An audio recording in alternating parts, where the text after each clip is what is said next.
So order, first thing is to please stand for the Pledge of Allegiance.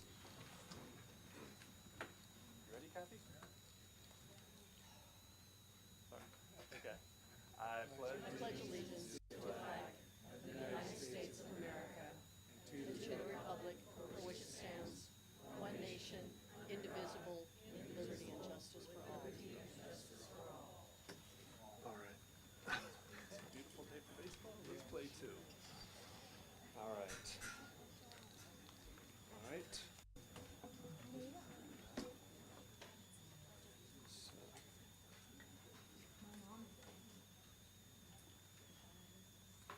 And then Cathy, whenever you're ready, let's do a roll call. Vice Chair Branconi. Present. Committee Member Brennan. Present. Committee Member Cotter. Present. Youth Member Mansfield. Present. Committee Member Newman is not present. Committee Member Wyrick. Present. And Chair Lobsinger. Present. Thank you.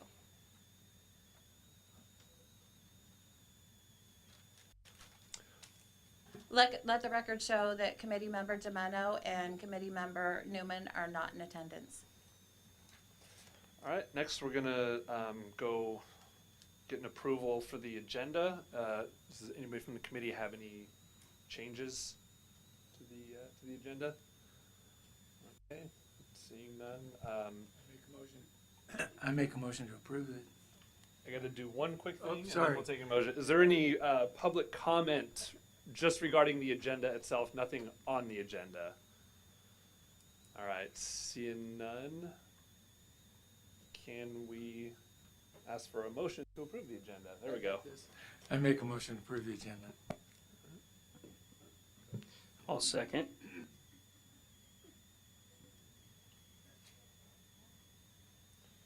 Made it.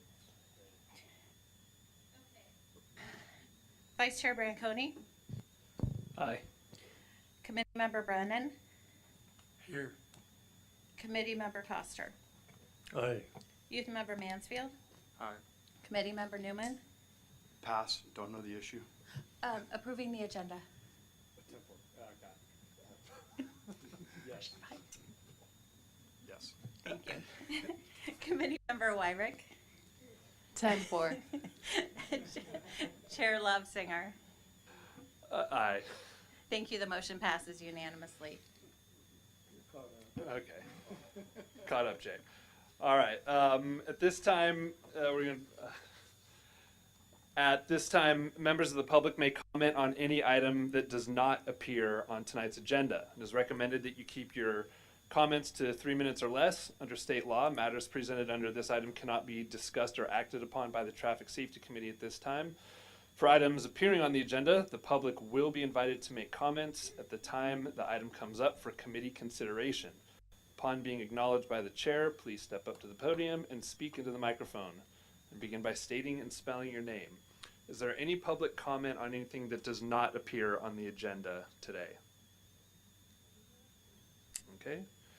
Seeing none, we'll move on to the consent calendar. And are there any questions about the consent calendar from anybody from the committee? Okay, seeing none, are there any, is there any public comment regarding the consent calendar?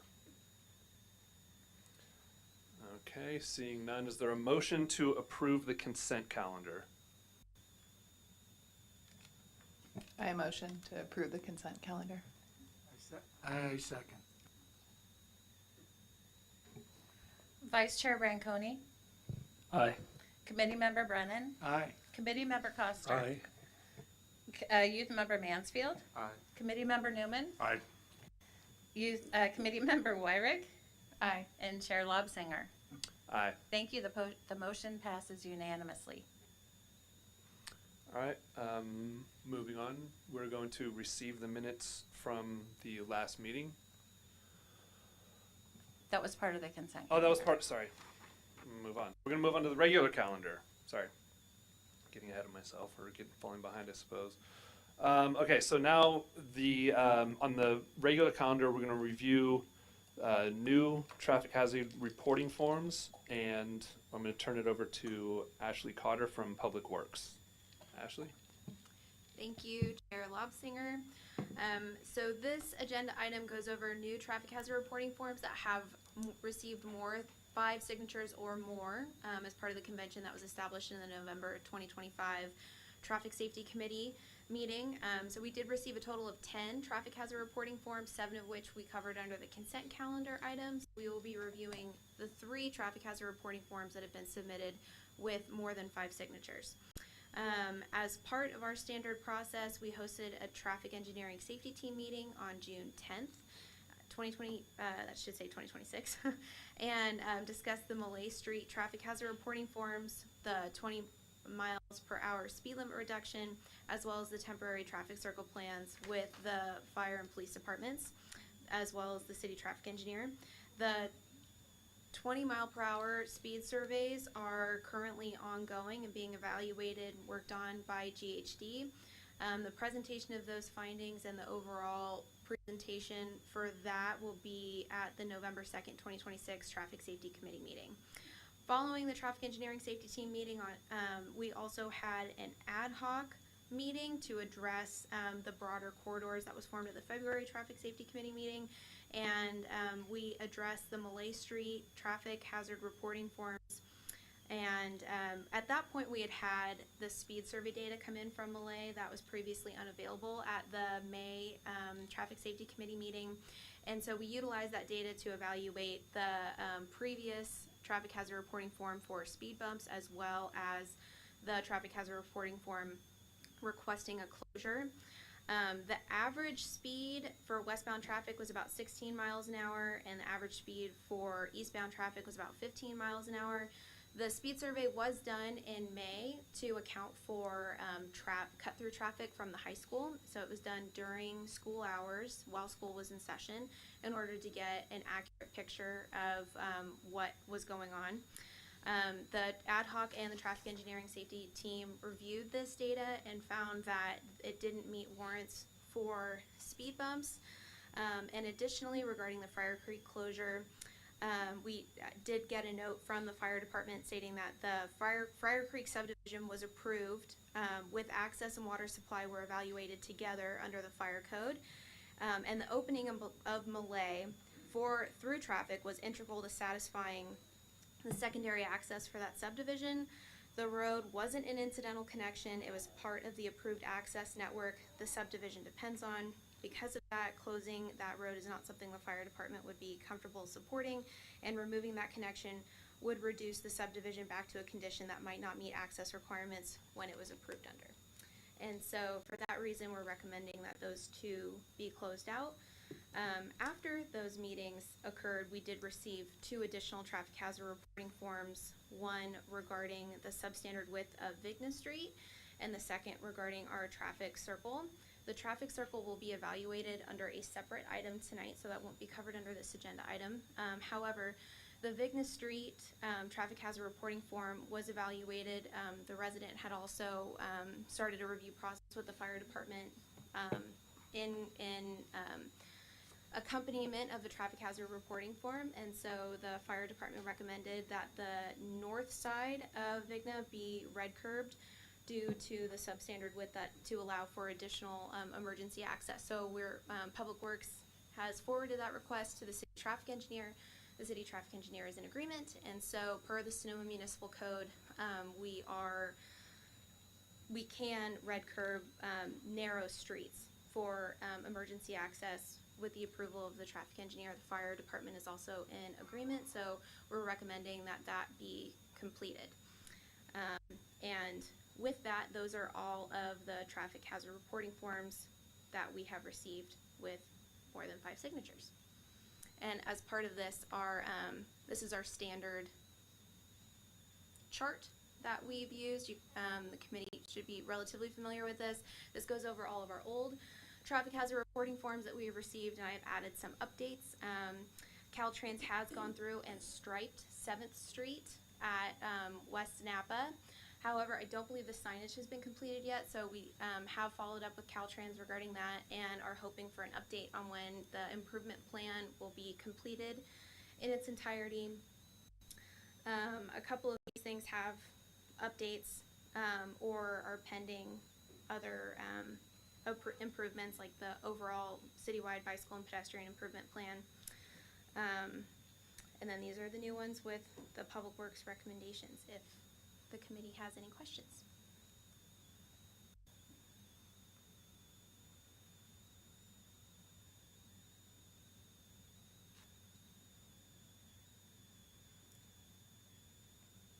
Ashley, can you scroll back up Yes.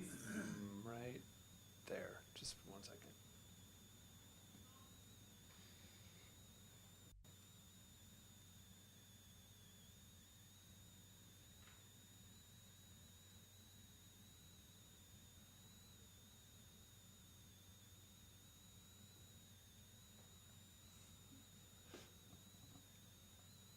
Okay, any questions from the committee about this? From the May meeting, we had discussed on Spain Street the installation of the speed feedback sign. Has there been an additional speed survey after that last item was completed? No, we have not conducted an additional speed survey after that was installed, but we are in the process of conducting speed surveys throughout the city for the 20-mile-an-hour speed limit reduction. Okay, thank you. And just so we're all clear, the three items we're looking at, Malay, Vinya, and then the traffic circle. So the recommendation is to close out the Malay traffic hazard reporting form, and the other one is on Vinya, basically per the fire marshal and traffic engineer, paint it red. Yes, and then sorry, I just realized that the other Malay Street one is right up here. Okay. It just had been received later, so it wasn't marked. But we do finally have the speed survey data to process this one, so Yeah. that's why it's being prioritized tonight. Okay. And then one more question on the Spain Street. In the May 5th meeting, Chair Lobsinger had asked about sidewalks and in front of the state property. You guys said you were gonna look into that and see if there was issues there with right of way and things like that. What's the report back on that? We're still looking into that. We'll get back to you on that next meeting. Got it. And then I just wanted to clarify also that on Vigna Street, we are doing limited red curb immediately adjacent to the driveways on the street, just so that people don't park too close to the driveway based on the width of that street. All right. Is there any public comment regarding Malay or Vinya Street?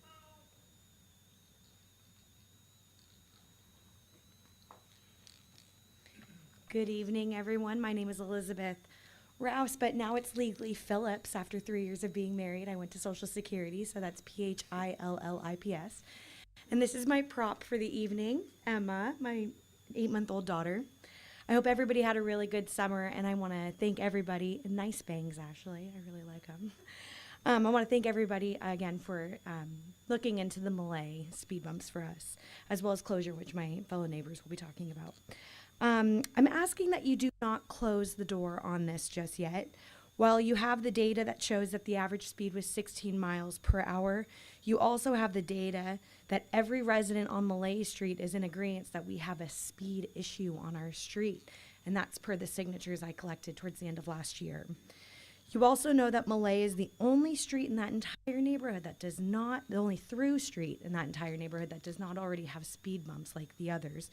We are also a more narrow street than the others, so I think that poses an even larger safety risk.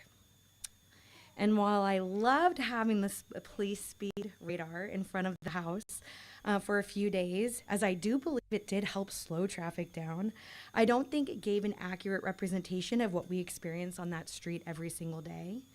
I ask that you attempt to install a more traditional survey equipment to collect the data that you need. I know you repeatedly ran into issues, but if we can still try to push for that, something that's a little bit more hidden, that would be really great. Possibly one that isn't designed to slow people down when they see it. I want to thank the police department for sparing that piece of equipment for a few days. Thank you very much. And I want to thank you all for taking into consideration the safety of Millay Street. Thank you. Thank you.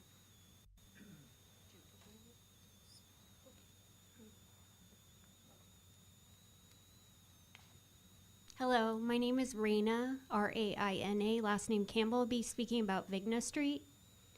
Before I begin, committee members, please look at the physical packet I handed you. While I am happy the north side fire lane is finally on tonight's agenda, Public Works has shown no urgency to schedule it. Furthermore, their plans completely leave out the critical south side curb pocket, which remains a severe safety issue.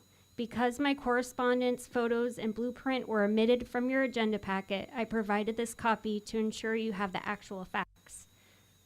My house is located right at the intersection of 3rd Street West and Vigna, and my driveway sits on the south side of Vigna. I am directly impacted by the severe safety hazard. I personally identified this deficiency, initiated the fire department's investigation, and filed a THRF. As a result, the fire chief officially determined a fire code deficiency exists under Sonoma Municipal Code, Section 191230. While I am glad the fire lane is up for approval, the committee must direct Public Works to paint the entire north side hydrant immediately. In addition, we need a red curb on the south side directly to the left of my driveway. Originally, staff wanted to paint the south side right away as the designated fire lane instead of the north side hydrant with no explanation, which residents had to object to stop. Yet when it came to painting the correct side and factoring in the rest of the red curbs, Public Works has dragged their feet and failed to share their layout and kept their engineering plans hidden. Even with the north side painted, our safety crisis remains unless you factor in the unpainted south side pocket. It measures exactly 26 feet 7 inches from my driveway throat to the ADA ramp corner. By California state law, vehicles cannot park within 20 feet of a pedestrian ramp approach. That mandatory buffer leaves a mere 6 feet of legal curb space. A standard vehicle cannot physically fit in there. Living right at the intersection of 3rd Street West and Vigna, I see firsthand how the reduced parking from the traffic circle forces overflow traffic from the nearby dental offices onto our tiny, narrow 24th Street, where drivers park from nearby dental offices onto our narrow 24 feet street blindly without realizing the hazard. Tonight, I ask the committee to approve the agenda items with specific directives. And 1, ensure the entire north hydrant side fire lane is painted red immediately. Paint the entire 26-foot 7-inch curb on the south side to the left of my driveway. 3, direct staff to give advance notice and schedule the work after 10 a.m. so we have sufficient time to enter and exit our driveways without obstacles. And number 4, guarantee no further construction or elements of the 3rd Street traffic project connect to Vigna Street. Thank you. Thank you.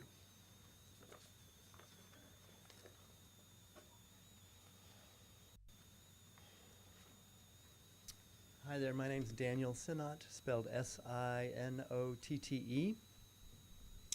And I'm here to talk about the closing off of the end of Millay Street. I got the message just now from Public Works about what the fire department had to say. And, you know, I've had this immediate response in myself, like, oh, well, the fire department, they're the bosses, so they say no, then no, it must be. But I have a very strong sense that there are practical workarounds to getting a fire truck or any other emergency vehicle through there as needed. And in fact, my vision for the closure of the end of the street would be something that's somewhat permeable, so that if there's some reason, good reason to drive a trash truck or a 18-wheeler or whatever, odd moment comes that a big vehicle can pull through there. So I would still like to keep this possibility open and find ways to make a really beautiful solution to we want a walkable neighborhood with access as is needed, but to not compromise the broader vision of creating a beautiful place for people to walk. And in fact, in terms of surveys, I would love to see a walking survey, because there's probably 10 times as many people, 20 times as many people walking the street every day as live there. And it's a very big walking corridor, and it would change the quality of the neighborhood if there were if it wasn't so trafficked, so that, dogs are sleeping and, old men are, meandering across the street, and it creates a very different social moment if you're not looking for traffic, because there is no traffic. So I brought a little show and tell. I don't know if you guys have like a projector or something like that.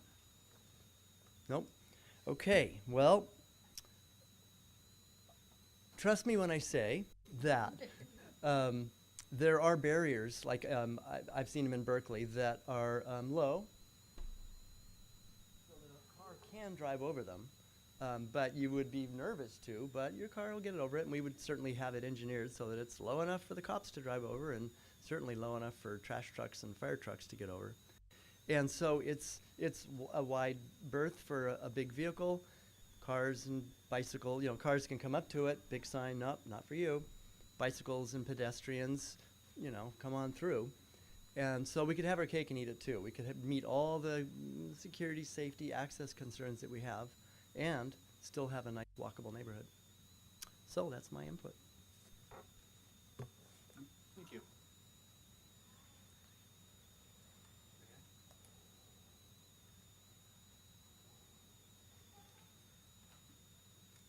My name's Jamie Johnson, Jamie Johnson.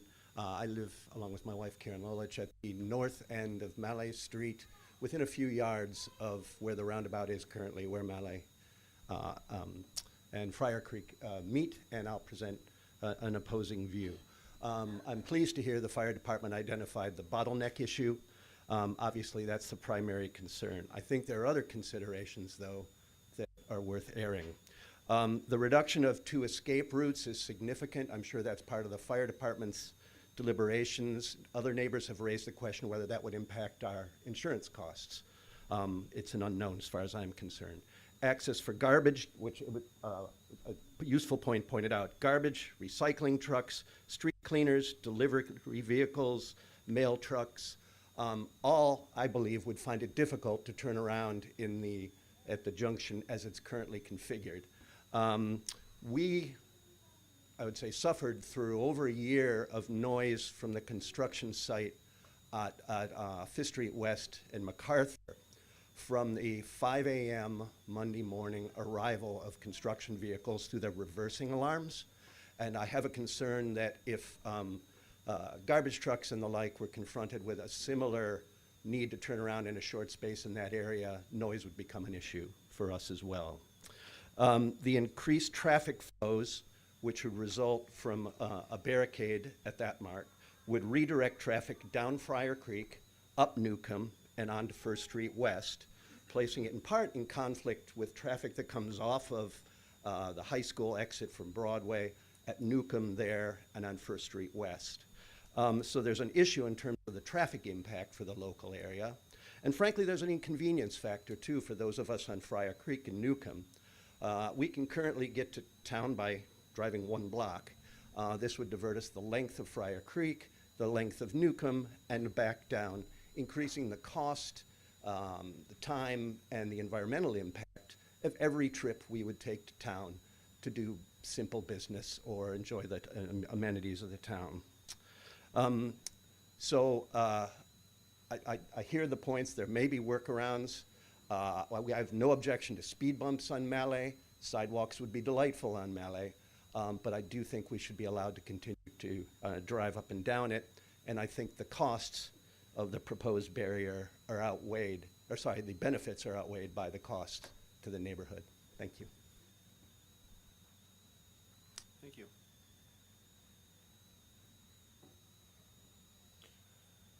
Is there any other public comment regarding Maleta? There we go. We got. Hi, Tom Conlon. I'm here as an individual tonight. Live just outside the city limits. I just want to say how excited and happy I am to see so many people out in Sonoma to talk about traffic safety.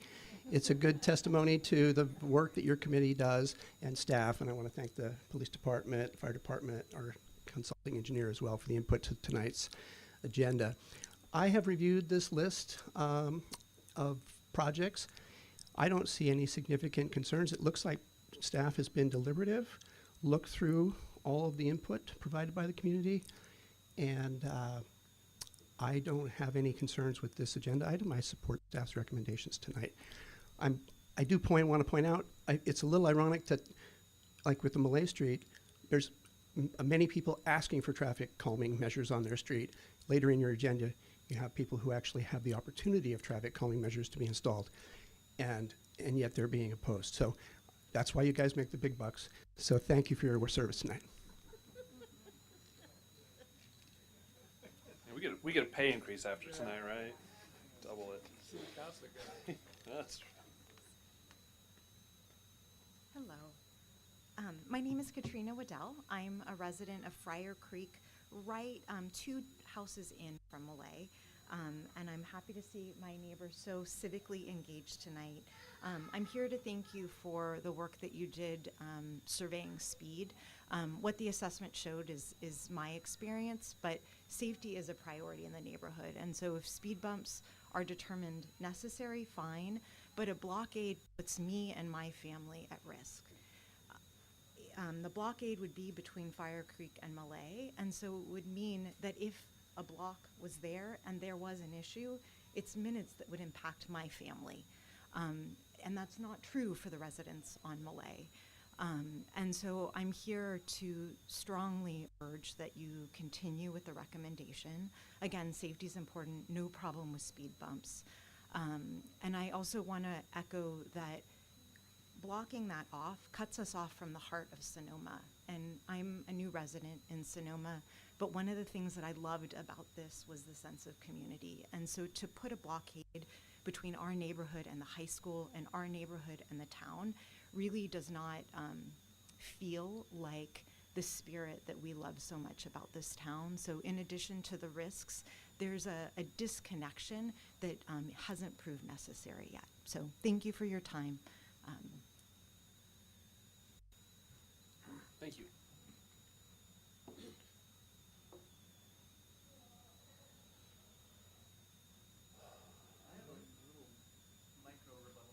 Well, sir, you've already given your 3 minutes. I'll let you have 1 minute of a rebuttal, just in the spirit of. So the barriers that I've seen are more like invitations to connect as opposed to barriers to not connect. So they're planters with flowers and people on bicycles and people walking, and it invites a more social connection. It's not a car-centric connection. It's a pedestrian-centric connection. It's a big invitation to connect. Okay. All right. Thank you. I have one comment. I am Karen Lolich, Jamie Johnson's wife. Could you spell your name, please? Sure. Lolich, Karen with a K. And I would also like to say this is my first city council meeting, and I'm pretty impressed with the process and the turnout and all of that. And I kind of wanted to, I strongly agree with the suggestion to close out the Malay traffic forms. And I just would like to add a small thing, because I think we've covered a lot of the big points. I walk up and down Malay Street often 2 or 3 times a day, and I've rarely, if ever, had a problem or felt unsafe, or occasionally there might be a little traffic. It's very occasional. To me, it's a lovely street, and I know I don't live on there, but we would know we're right at the corner of where those streets intersect. And when we drive in, we know we have to slow down because you can't take that cul-de-sac fast. So I'm not dismissing what the people on Malay are experiencing. I'm just saying that it doesn't seem to be chronic from the vantage point that we have. So thank you very much. Thank you. Hi, How are you? Steve Stanfeld, 215 Malay Street. It's Stanfel. And I just, again, I'm up here kind of making sure that we really look at the speed bumps on Malay Street. It's not a wide street. We do have a lot of traffic that do come through there at certain times of the day. And we do have a ton of walkers. I have a 1.5-year-old that, we're strolling around on that street every day, at least 3 times a day. To at least whatever we can do to slow down the traffic, I'm in favor for. I don't know the results. I don't know if the machine was out there at the right time of the year, whether we got a lot of the high school activity on that survey or not, but I would certainly like to see us, take another look at that. Thanks. Thank you.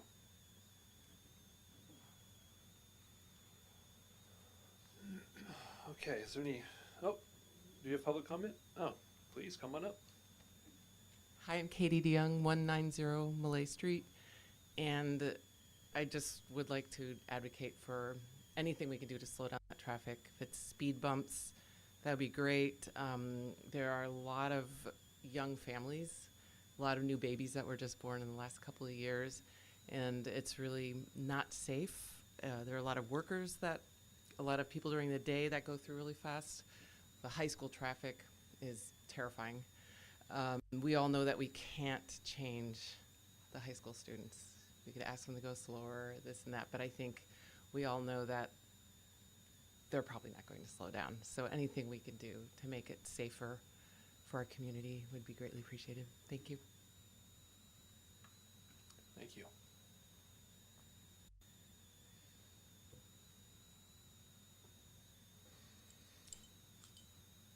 Is there any more public comment on Malay or Vinya? Okay, seeing none, I'm going to throw it back to the committee for any comments or questions.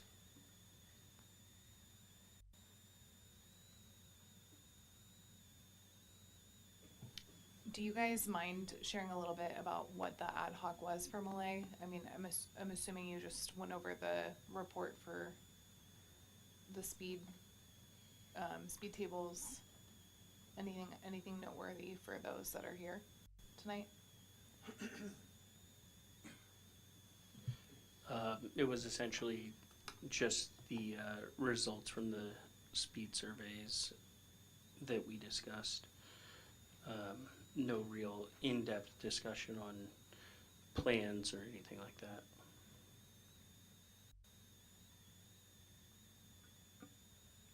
So, Just for your discussion, I'm just pulling up the speed survey data for you guys now. what's that? I'm just pulling up the speed survey data that was Oh. discussed at the ad hoc. This is attached to the agenda meeting, and it's now displayed on your computers if you'd like to use it for your discussion. Just kind of tidbit a little bit off that. We did talk about the 20-mile-an-hour speed limit proposed in different various parts of Sonoma, which I'm in favor of. And then I can't remember Frank's program with the vehicle data. Had we applied that to this area as well, or was it just the speed survey data we had? Maybe Frank could elaborate on that. Yeah, the connected vehicle data that I have access to really was not definitive with regard to results. It didn't have a lot of vehicles, primarily because of the anonymity. The process the data goes through to be anonymous. When vehicles are entering their home driveways or private roadways or things like that, it truncates the data. Which would be indicative that there is maybe not a lot of cut-through traffic that is of significant distance. It's just one of the ways, it's just some of the data doesn't show up because we don't take it from the way that somebody comes out of their driveway. We have an anonymization process for preserve privacy. Other roadways in town, it's been fairly significant. You'll see some of the results when we review the 20-mile-an-hour speed limits and other speed limits in town. But on this roadway in particular, it wasn't viable. It did not produce any statistically significant data. Thank you, Greg. So the people who are here tonight are saying speeding is significant on Malay, but the survey says otherwise. The times that I've been out there, and it's anecdotal, so I don't see a lot of traffic. I can appreciate that high schoolers could make traffic. I even looked at that today. I was out there today looking, and I take the neighborhood at their word. It does. I don't understand why a teenager would cut through there, because it doesn't seem like it's going anywhere. But that's, again, I don't live there. I'm not there 24 hours a day. The other thing I noticed about the street was it has a lot of what I call the poor man's speed bumps. It's really not very well paved, and if it got paved, then that would certainly increase traffic just by its own nature. With the measurement, the traffic, the traffic measurement, the speed measurement versus citizens going, oh, the traffic's horrible, the speed's crazy. How do we sync those or otherwise relate to that? One of the parameters that you can reflect on for the speed surveys, one for each direction, is the miles per hour that were indicated. And police's speed radar trailer was out there. They left it out there. We did not have anywhere to put our radar device because there's no telephone poles to catch one direction of travel. So even though the police trailer was out there, it wasn't on, it was just sitting on the side of the road. But we did attach one of our devices to it, and we put another device on the other side where there was a pole. Because of the trees and the location of the poles, we couldn't just attach two devices to two poles. The devices were out there for 3.5 days and recorded the speed during school of all vehicles that went up and down Malay Street in both directions. And the two speed limits average were 15 miles an hour and 16 miles an hour. And that, everybody remembers when we were doing the speed table location next to the Catholic Cemetery on West Napa Street at 5th. Those speeds were 30 to 32 miles an hour on average. These are 16 and 15. And so I understand that people are concerned about cars driving too fast, and I can accept that for people that live there and walk there. But these are the numbers, and hopefully they can help you try to sift through it. And the durations that we put the devices out there.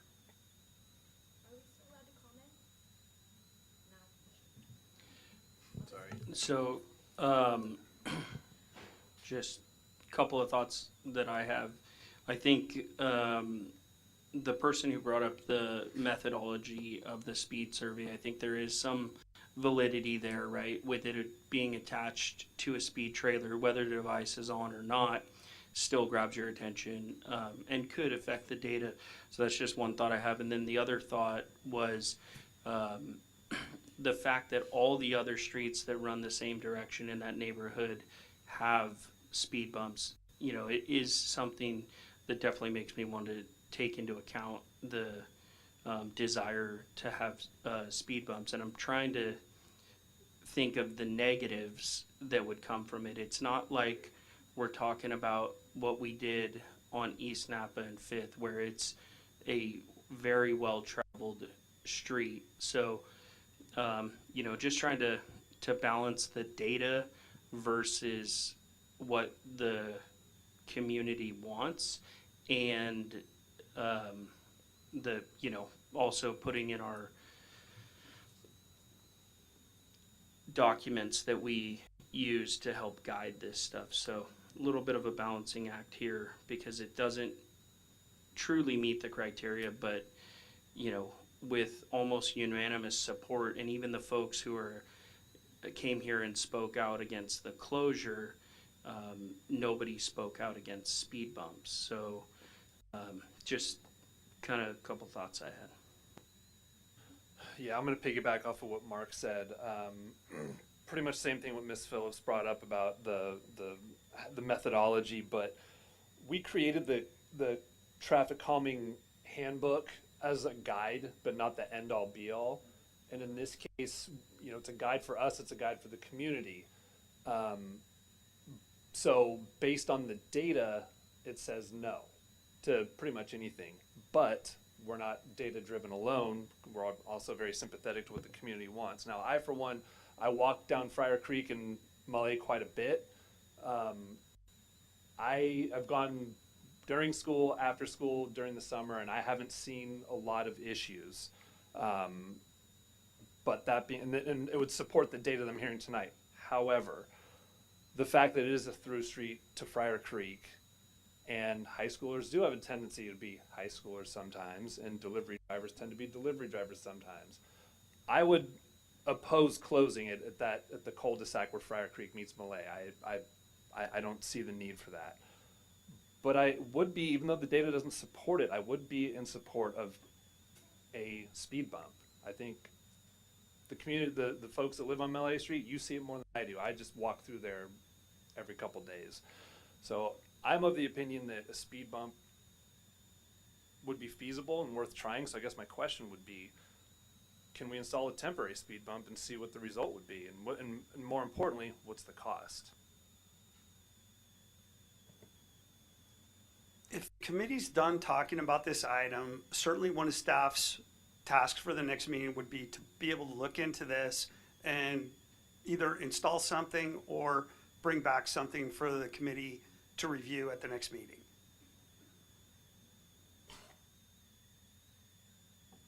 The other thing I was wondering about, kind of relative to what you were saying, and it would be interesting to hear what you would find out, traffic cushions versus a speed table versus a speed bump. I think those are all, the speed bumps that are there, permanent as permanent can be, because they're piles of asphalt. You know, so what other options, what other arrows are in the quiver? Yeah, and the other thing too, I just took a look on Google Earth, and Clay and Newcomb both have those speed bumps. Those were put in prior to this committee being formed. And so basically what sort of an approval process they went through to install those, we can't elaborate on, but it's something that we could definitely look into. Just opinion here. Considering that the community has talked about Malay for, I think this is what, the second or third meeting, I would really like to push for us to make a decision on whatever we do next meeting. I think to show that there's resolution, and would like to see the cost if possible. If it's temporary, permanent, whatever, what's the financial impact on the budget, and what's the best option long term? Before I forget, I don't want to leave Vinya off, because I know we're talking about Malay, but I know Vinya, my comment with that would be, as long as the traffic engineer and the fire department, as long as everything's within code, I'm all for painting. You said that we're starting some, and I would just make the recommendation, let's get that area up to code and as soon as we can. That would be my first recommendation. My second one, I agree with Shelby. Malay has been on a topic for a couple times now. Maybe we don't act on it tonight, but by next meeting, let's come up with a resolution. Let's have a couple options, speed bump, whatever it might be, and we can make a final resolution on our next meeting. That's. I'm sorry, there are 2 items on Malay. Are you closing the item on the barrier? I would. My thought is to consider them. I know they're 2 separate items, but consider them one and the same. But I don't hear a lot of. It doesn't sound like there's a lot of support for a full barrier. I would not support that. I can say that right out the gate. But I'm definitely in favor of some type of traffic calming measure for cars passing up and down Malay. It seems we got 3 things here, and each one deserves its own vote and resolutions, right? So do we have a barrier or not? Do we direct staff to come up with research relative to speed bumps to satisfy or to attempt to slow down traffic on the street? And then the third one is, it feels, just even geographically, it's completely separate, which is Vineyard Street, and what to do about that. So I guess I'm making a recommendation, we take each one by one and go from there. Do we need any formal motion? I don't think we would need a formal motion for any of those three items, other than just the staff is obviously very aware of our recommendations, and then we'll come to final resolution at the next meeting. Can we close out because it's a separate line for the barrier or the closing on Malay versus the speed bumps. Yes, your recommendation could. I would say that we should probably close that out pending the speed bumps and things. If somebody wants to resubmit a traffic hazard reporting form at that point, then we can do that. And then we'll leave that. Vinya, I would agree with Chair Lobsinger that we need to get that done. And then that can come back just as a report out item. I forget the color code on that, Ashley, I apologize. But if hopefully by, I believe it's November 2nd, if that gets completed, you guys can report out that that's completed, we can close it out at that point. And then come back with a couple of options for Malay as far as traffic calming, whether it be speed bumps, cushions, tables, whatever Frank and the GHD folks might recommend. And then we can make a decision at that point on November 2nd. So one question about Vinya. So are we suggesting then that there are two locations, one on the north that gets red curbed, as well as a significant portion on the south part by 3rd Street? Is that what? So I believe the recommendation is currently for the entirety of the north side to be red curbed, and then a pocket red curbed on the south side to accommodate driveway access, because it is quite narrow and the street is narrow. Yeah, so then I've got no problem with it, it makes sense to me, but that's gonna make parking there even tougher for the residents. Cause they mostly houses with one-car garages, if everybody's got 2 cars or more. We will also be noticing the residents prior to the work being done. Okay. So whether that's done with mail or just posting notices, we'll definitely be doing that to both the residents as well as the property owners, if that differs.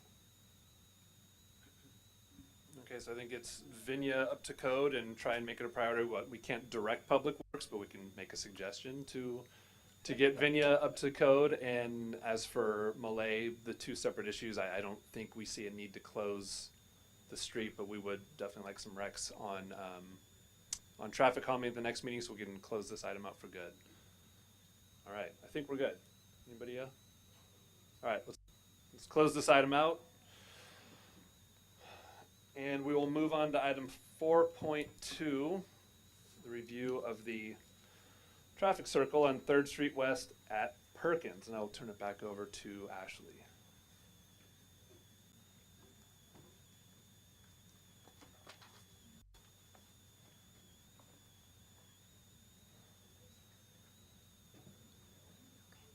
Thank you, Chair Lobsinger. So today we have prepared a PowerPoint to go over this, and so we will be addressing the overall broader citywide bicycle and pedestrian improvements project, of which the 3rd Street West Bike Boulevard is a component of, as well as the traffic circle element, which is included on the Bike Boulevard.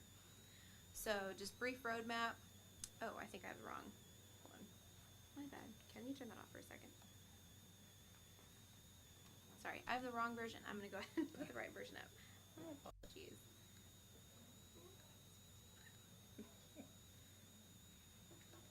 So what happens when you have too many versions of the same thing up?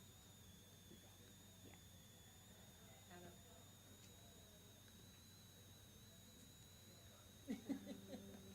Okay, this is right. Okay.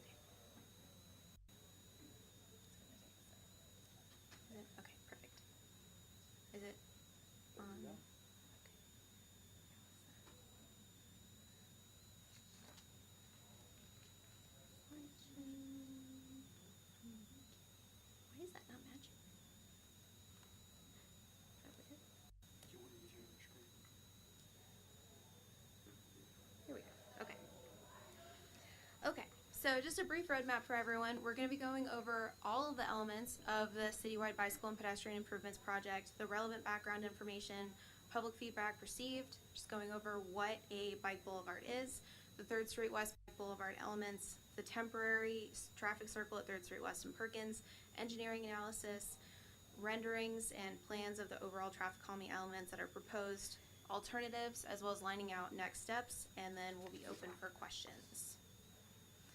So this graphic we have here is a map of the overall project. This is supplied by Sonoma County Transit and Climate Agencies, and so this gives a very good representation of the overall project. The temporary traffic circle is one element of the larger project. It's not a standalone project that was initiated by the city, and so that is why we're going to go over, spend a few minutes going over all of the elements so that we can be totally on the same page about this. The Citywide Bicycle and Pedestrian Improvements Project is also known as CIPT6, and it's funded by the Go Sonoma tax measure as a competitive project under the Build Bikeways and Pathways program, with the Sonoma County Transit and Climate Authorities administering the funds. The Go Sonoma tax measure as a competitive project is funding $1.6 million of a construction allocation. The city match is $227,000 for construction. We are also fronting all of the costs for design. There are constraints to this funding. It can only be used for projects that are in the city's active transportation plan or comprehensive transportation plan. The city recently adopted an updated active transportation plan in January of 2025. The original purpose of this project, when submitted in 2021, was to create a high-quality bicycle and pedestrian network, provide a safe and well-maintained transportation infrastructure for pedestrians and bicyclists, and focus on strategies that support I'd like to close that door, if you don't mind. that support a walkable community and prioritize funding for zero-emission transportation strategies. So the full scope of this project includes elements that I'm going to call out on this map. So we've got a raised crosswalk at Unipro Sarah Drive bike path crossing, crossing improvements at 5th Street West bike path crossing, pedestrian upgrades at 5th Street West and Studley Street, bike path crossing improvements at 1st Street West, bike path crossing improvements at 1st Street East, bike path crossing improvements at 2nd Street East, and then 7th Street West and West Main Street crosswalk improvements, as well as the 3rd Street West Bike Boulevard. So the background and public process for this, we have, one of the reasons that we pulled this item out, we did get a traffic hazard reporting form for this particular element. And again, reiterating that the traffic circle is not a standalone project, but part of the larger project. And the larger project originally had a different scope. This was presented at the October 7th, 2025 Special Traffic Safety Committee meeting as an amendment to the overall project. Because the funds are administered through Sonoma County Transit Agency, there was a process that we had to go through in order to amend the scope to remove the Sasserini School Trail, which was originally what was included in the project scope. So when we were looking for replacements, we did review the active transportation plan by facilities, multi-use paths, and crossing enhancements, and we had a few criteria that we were evaluating this against. The selected project needed to have no substantial right-of-way issues, not be a feasibility or planning study, as our allocation was specifically for construction phase. So at the end of all this, we needed to build something. And then the proposed replacement for the project grant funding also needed to be commensurate with the scope of the Sasserini Trail project, and we also wanted to avoid Caltrans right-of-way. The 3rd Street West Bike Boulevard is identified in the updated 2025 Trans ATP as Project 191 and is a Tier 3 priority, Tier 1 being the highest priority. This project is part of the Metropolitan Transportation Commission Regional Active Transportation Network, and the Bike Boulevard would connect the Friar Creek Trail, which runs from Friar Creek Drive over West MacArthur Street and dead ends at Arroyo Way, to 3rd Street West and West Main Street at the entrance of General Vallejo's home, where the Sonoma Bike Path picks up. There is not currently a north-south connector to the two main bike trails, which is why we're looking at this. Additionally, in September of 2025, the city also received a final Complete Streets Safety Assessment from UC Berkeley's Safe Track program. Staff had applied for this program in 2024 and were selected in early 2025. This included a consultant from the Safe Track program visiting the city and exploring problem areas, as well as a comprehensive review of all planning and policy documents in place, including the ATP. The 3rd Street West Bike Boulevard was identified as an ideal location. While it was ranked tier 3 in the ATP, we believe that this recommendation in the report reprioritized it. This project had also met the criteria we laid out. It was not on Caltrans right-of-way. It is not a planning or feasibility project, and it is a commensurate alternative to the Sasserini School Trail. There were no significant right-of-way issues that could potentially delay this process. So as part of switching this out, this included several county level meetings. So we brought this to the special October meeting for traffic safety. We then brought it again to the Technical Advisory Committee meeting on October 23rd, the Citizens Advisory Committee meeting on October 27th, and then again, final board approval for Sonoma County Transit Agency board approval on December 8th, 2025.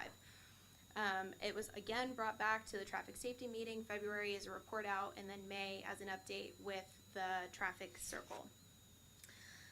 And then it was also brought to City Council on April 15th as part of a contract amendment with GHD, our design engineers, and then after that, the temporary traffic circle installation was completed on July 9th. So public feedback received.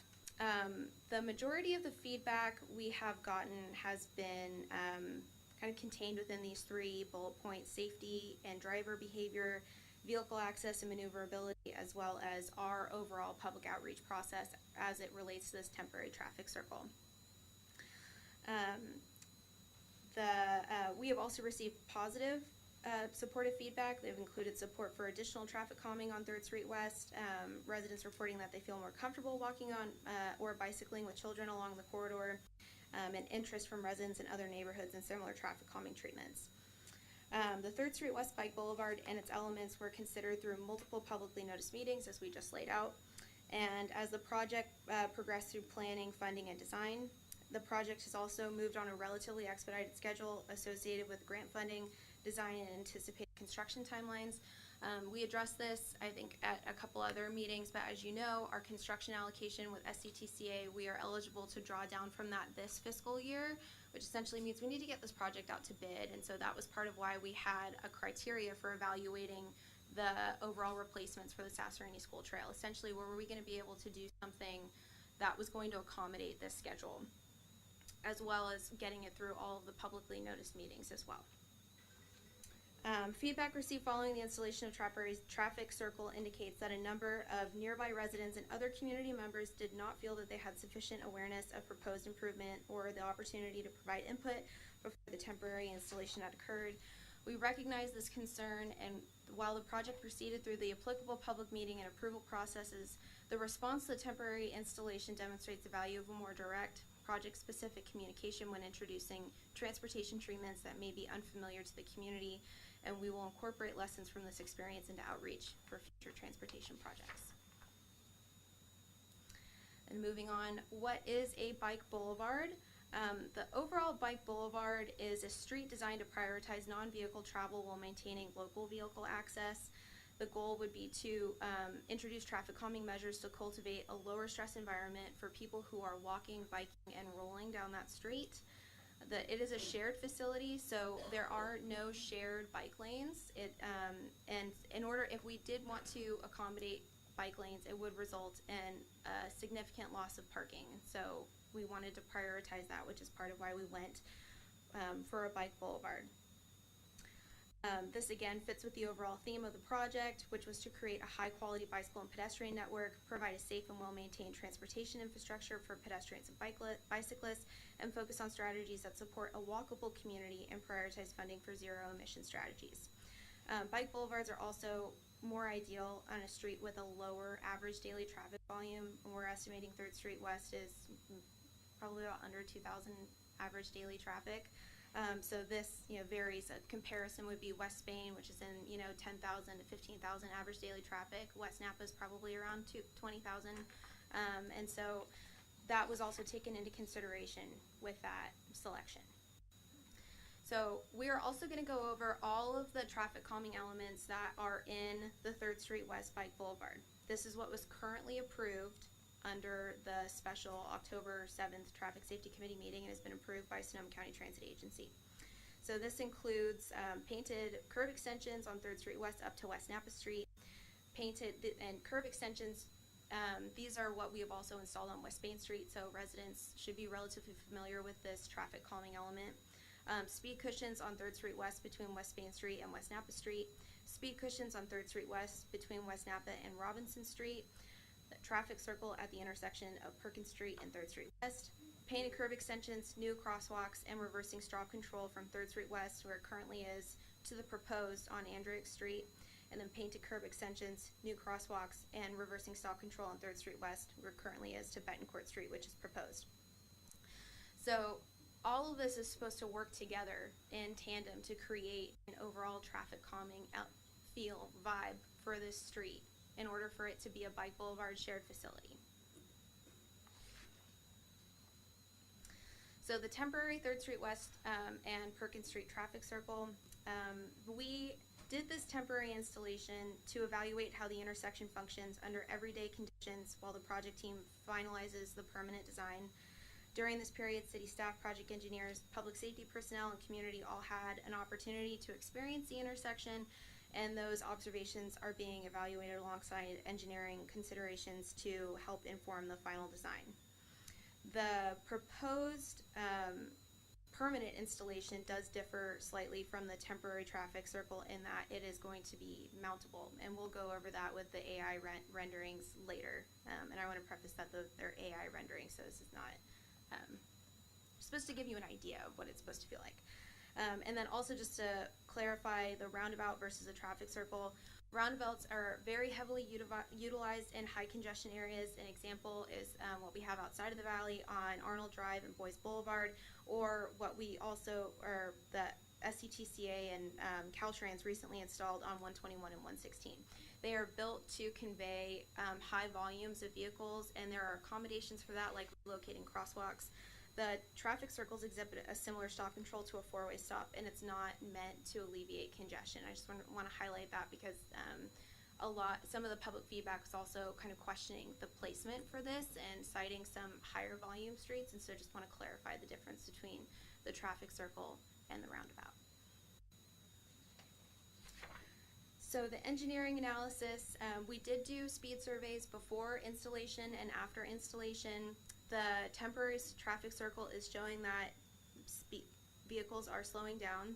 The 85th percentile drop from 24 miles an hour to 19 miles per hour, is about a 5 mile per hour drop, which is not insignificant. The highest recorded speed dropped from 43 miles an hour to 32 miles an hour. And so this data also shows that it is meeting the traffic calming goal, but the permanent design should address how the intersection functions for all users. So speed is not the only metric we're going to be using to review this and qualify whether or not it's successful. So again, we're just going to go through brief roadmap refresher. This is one of my lengthier presentations, so just want to go over what we've currently covered, which are the project elements, background information, public feedback received, what a bike boulevard is, and the bike elements that are included in the 3rd Street West Bike Boulevard.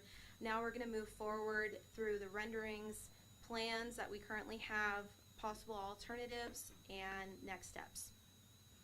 So this is the AI rendering that ChatGPT was super helpful in helping me out with this. I just want to have a super disclaimer on this that the science is not to plan, but this was put together to give the traffic committee and residents an idea of what the permanent is going to look like based on the plan set that we received from the project team. It is going to be mountable. It does definitely differ from the temporary installation. The temporary installation is not mountable. That can cause problems for, it can appear that it caused problems with larger vehicles because they would be able to go over this in the permanent. So just want to highlight that there is a difference between what's currently installed and this AI rendering, which also just take it with a grain of salt. These are the traffic circle plans that we received from GHD as part of our overall plan set. And then I just also want to highlight, included in the agenda item are the plan set for the entire bike boulevard. And so we are going to call out snippets of this, but if you want a whole review of that, that is included in your agenda packet as an attachment, in addition to the traffic hazard reporting form that was submitted. This goes over all of the elements that we have here. And I do want to highlight that we have red curb here. The loss of parking was noted, but also just to highlight, under the daylighting law, AB 413, there is no parking within 20 feet of the crosswalk, marked or unmarked. We did a presentation for traffic safety in August of 2024. This is what led to the mid-block crossings on the plaza. So parking that close to the crosswalk is citable or ticketable and enforceable with or without the red curb. But for the plans do call it the red curb here. I just wanted to highlight that while this is installed on the traffic circle plans, residents actually should not be parking there because it's not legal. And then here's another AI rendering of speed cushions. Again, this is not exactly to plan. This is just to give residents kind of an idea or a feel of what the proposed improvement is. And then we have those proposed currently in two different sections. We have those on 3rd Street West between Spain Street and Napa Street, and then between Banchero and Robinson currently, and those snippets of the plans that are included. These are the speed cushion details and the markings leading up to the speed cushions. Currently, they are modular rubber speed cushions. The intersection improvements, we also discussed the painted bulb outs on 3rd Street West at West Napa, as well as 3rd Street West at Andrix. This shows painted crosswalks and reverse stop control. And then pretty much the same thing here on Betancourt. So alternatives to consider would be additional speed cushions throughout the roadway. So the current proposal includes 2. So we would be adding to that additional stop sign possibly at Perkins, 3rd Street West, 4-way stop at Andrix, 4-way stop at Betancourt. Right now we're reversing, the proposal includes reversing the stop control, which is essentially going to create a throughway for 3rd Street West. So that's part of why implementing the traffic circle and evaluating all of it as a whole is important, but there are alternatives that can provide a similar traffic calming effect. Various other traffic calming elements, we could do bollards at the intersection improvements, painted bulb outs, or center lane striping, which can all be traffic calming elements.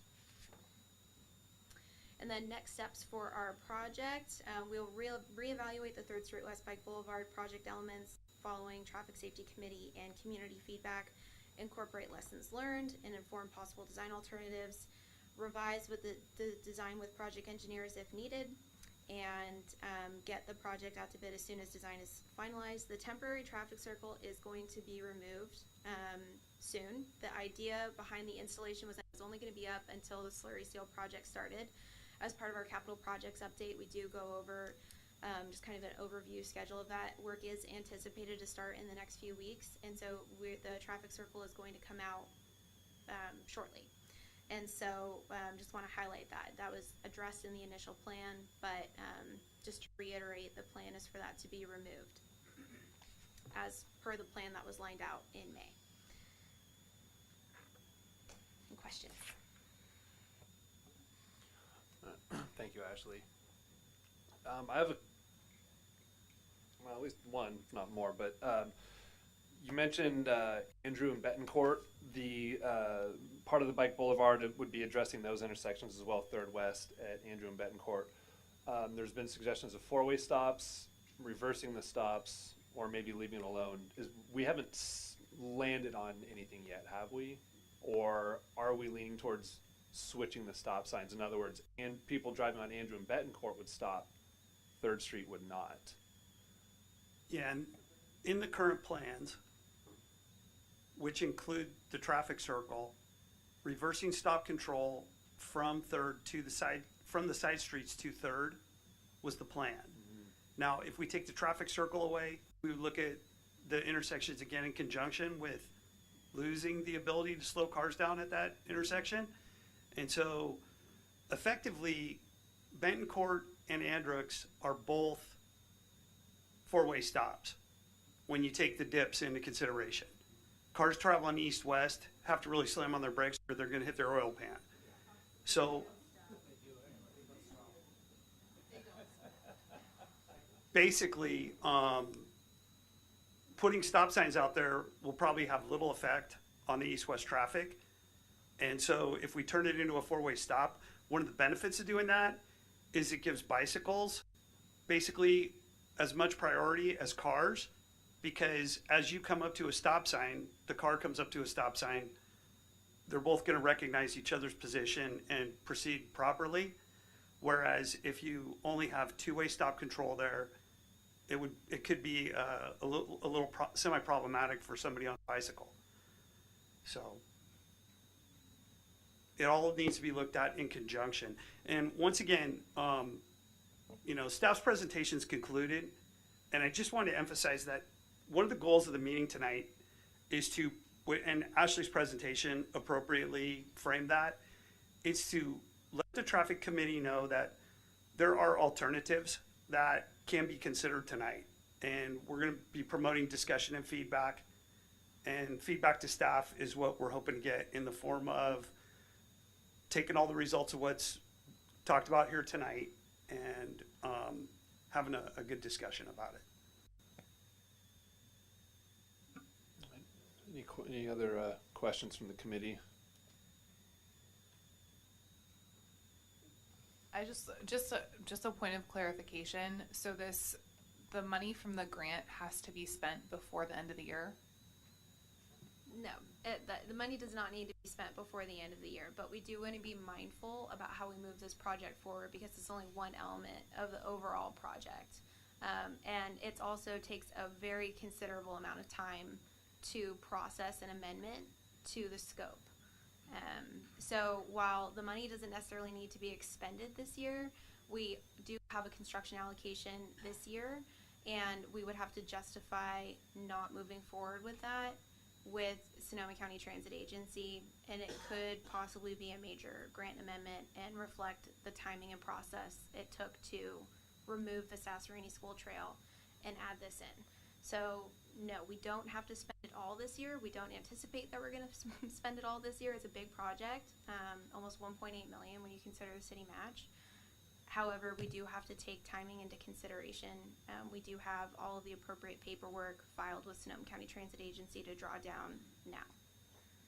Okay, so sorry, just want to clarify this too.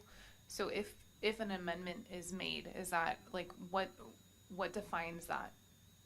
Can we make small changes here, or do you have to bring everything that we are? Yes. So it is a competitive, let me just go back here. So there's two different types of amendments that you can make to this project. A major amendment, which is what we did with the 3rd Street West Bike Boulevard, removing the Sasserini School Trail, adding in the 3rd Street West Bike Boulevard, or a minor amendment. Minor amendments do not have to go through the whole process. Unfortunately, that is not up to us. That's up to Sonoma County Transit Agency as the administration of the funds.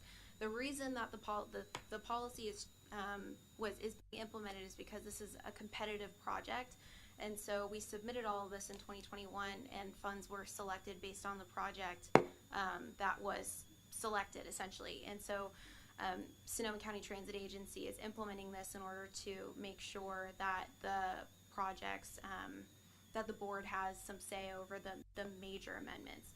So the timeline for a major amendment is really kind of dependent on, one, rescoping, two, the process. So the process, depending on if it's major, which is again up to Sonoma County Transit Agency, could either be approval at the Technical Advisory Committee meeting, which happens monthly, or if it's a major amendment, would follow the same process as what we currently did, which is 3 publicly noticed meetings. And I just also want to highlight that we would not bring an amendment for a fully designed project if it didn't get approved, right? So that's part of it, needs to be able to be put back on track, if that makes sense. They're approving the concept, and we're not going to approve a contract amendment for a design if the amendment isn't approved by the administering agency. So I have a question, maybe you've covered it and I just missed it. If the traffic circle is on the dock to be potentially taken out, how does that impact the rest of the plan since it's part of a larger scope? Is there a domino effects, like it's just going to start to affect everything? No. So it was approved as this particular project element. So we would bring the update to Sonoma County Transit Agency, and given that we would have a replacement traffic calming effect, whether that's four-way stop signs or what have you, hopefully they would treat that as a minor amendment, which I have every faith that they would, because we're not removing the bike boulevard, we're not drastically changing the project. But we are removing a traffic calming element and would have to replace it with something that could accommodate commensurate results. So if I'm hearing you correctly, and that the traffic circle we would think would be treated as a minor amendment, so it wouldn't need to go through the whole process. It sounds like major amendments are the entire projects themselves for the most part. I'm sure there are plenty of major amendments in larger projects. So as a committee tonight, we're going to be, it sounds like we're going to be exploring other options outside of a traffic circle, but knowing that assuming it's a minor amendment, we wouldn't have to make a recommendation tonight. Correct. The action item that is listed on the agenda item is specifically to elicit feedback. We'll incorporate the feedback into the design and then move forward appropriately. So everything would need to be vetted through the project engineer as well as the traffic engineer, which are both represented by GHD but are different people. I also want to highlight that the project engineer is on Zoom currently and is available for questions. Awesome. Frank, would you be willing to just kind of give us an overview of, or maybe the project engineer is the better person, but if we were to look at removing the traffic circle as a component of the overall plan, what the downstream effects are and what specifically you would recommend as far as efficacy of slowing traffic might be included in that. So whether that be more cushions or things like that, do we put the paddles in the middle of the road, four-way stops, all that, just kind of your vision with this being in your wheelhouse of take that component away, what the rest of the project might look like to still have the same efficacy of slowing vehicular traffic. Yeah, excellent. And I will say that while the project engineer is on the phone, we have conversed on this as well to be able to give you some thoughts. So the entirety of the project, as Ashley had indicated, from Spain Street down to Benton Court, actually a little further than Benton Court, the next block, those elements, the one that really was kind of critical was the traffic circle, right? It had a big influence, especially as we were trying to change the condition at Andrix and Benton Court to accommodate that directional change in the stop signs, right? So north of the traffic, or north of the traffic circle location, Perkins, thank you. I was just drawing a complete blank. I had the other two in my head. North of Perkins, there's already identified two speed hump arrays up in that portion. Given the removal of the traffic circle, we probably, given the distance between Perkins and Napa, we'd probably put another speed hump in that section, equally spacing those between 3rd Street or Perkins and Napa. I think that will probably help slow the same way that we saw the reduction in speeds with the 3rd Street traffic circle. We saw that 5 mile an hour reduction. Leaving that speed hump so far away, I'd go ahead and add an additional one. And then with regard both the two-way stop intersections, Andrix and Perkins, reversing those stop signs would not be appropriate given not having the speed reductions that we were anticipating. And as Ashley indicated, all of the elements, people do slow. Having the always stop at that intersection, I did say, again, we've had many conversations about stop warrants. There is addition, and when that's engineering judgment. For the sanctity of the project and reversing, given the speeds that Andrix has because of the swale and the speed, it does cause a little bit of indecision, right? Cars are slowing where they would typically go through that intersection at speed, whatever that posted speed is, they would be going through there, and that would allow more gaps. Having everybody slow doesn't create the adequate gaps that we would like for a bike boulevard. So that's where I am with the always stop condition. It gives not only cyclists, but everybody approaching that intersection the same bite at the apple to cross it. Facilitating the bike traffic is the primary opportunity that exists. If you chose not to do those, either changing the stop signs to an always stop or even leaving them the way they are, that would, again, not be as promoting of the bike boulevard, but probably look to try and do some additional speed humps, probably in the block south of Perkins and then the south of Betancourt as well. We need to get those speeds down, and the traffic circle did that, accommodated it, but again, we've heard what the concerns are, so we would look towards additional traffic calming in the way of speed humps. The always stop really, in my opinion, kind of does everything we're looking for in those intersections. The additional speed hump does help, so that kind of pulls it together. Mike, what am I forgetting? So just to clarify, I think what I'm hearing is that one of the potential recommendations to circumvent the removal of the traffic circle and come up with commensurate speed calming measures would be to have four-way stop control potentially at Betancourt and four-way stop control at Androoks, in addition to a speed bump north of Perkins, so that we're dividing those 3 speed bumps that are currently shown on the project plans in 3 equal segments, more or less. Yeah, it'd probably be Okay. somewhere in the vicinity of Vigna. Just if you look at that distance, and the reason is that the same thing happens between Napa and West Spain, is they're not full intersections. So T intersections do not have as much of an impact on traffic, people going all the way across.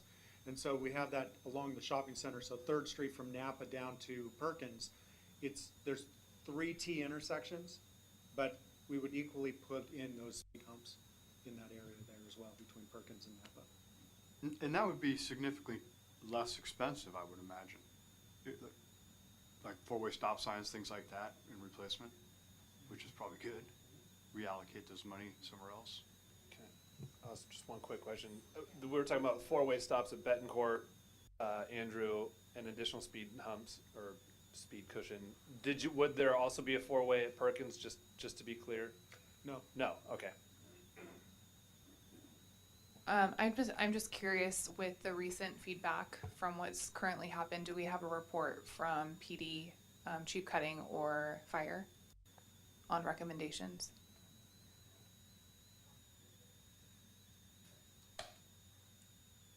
I don't technically have a recommendation. We received a lot of the same feedback that I think you guys have seen. We've spent a good bit of time out there observing the roundabout, temporary roundabout that's in there now. And we've seen some confused driving is what I would say. When we're present, the driving is very different when we're present because we're in marked cars, but I've watched it in unmarked cars as well, and I've seen the same circumstances. I don't have a recommendation for what the best is. I think I would support what you've heard here tonight. I think those are probably the best ideas.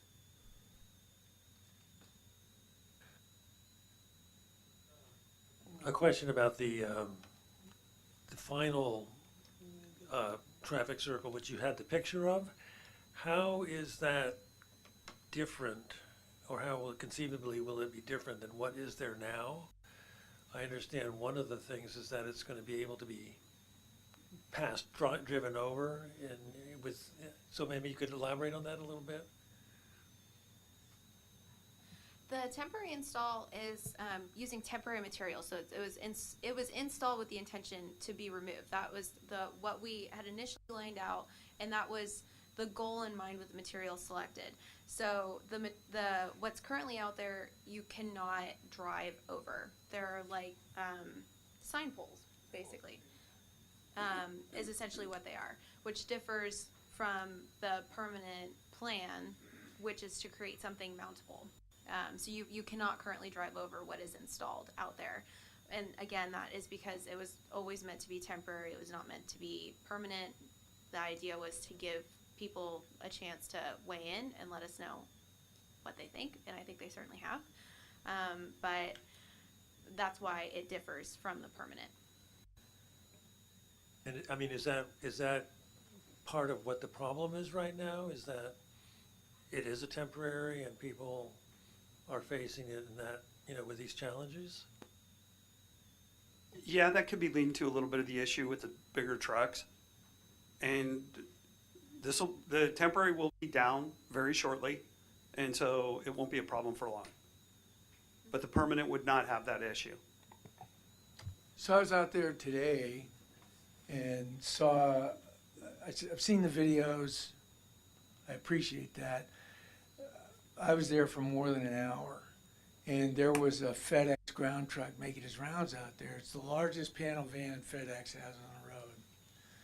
And he's easily navigated going northbound on 3rd Street. He easily navigated going east on Perkins, and then coming back on Perkins, he made a left going southbound on 3rd Street. So, and what I particularly appreciated about it is watching UPS and FedEx trucks race through town. He was well under the speed limit when he was doing the driving in the neighborhood. So I didn't see problems with that. I saw a Sonoma County bus, once northbound and once southbound, fine. Navigated that traffic circle fine. I saw there was a confused person out of probably 250 cars in that hour, and that person came out of the. I'm sorry, I'm talking. Please. Public comments coming up next. Yeah, I'm talking, and I know what I saw, and you don't know what I saw. So there you have it. So what I don't understand generally is how the money's getting spent to relative to that traffic circle and relative to the $1.8 million. And how is that? I think you brought up that it would be more cost effective for a four-way. And then, of course, Chief, the question about a four-way is how often do people actually honor those? So. Were you asking about how much the permanent could cost? Right. Yeah. I could pull up the opinion of probable construction costs.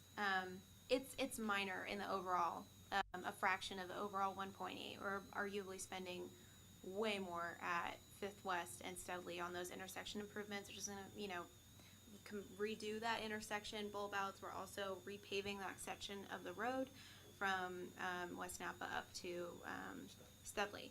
And so it's most certainly not 1.8 million. It's a fraction of that.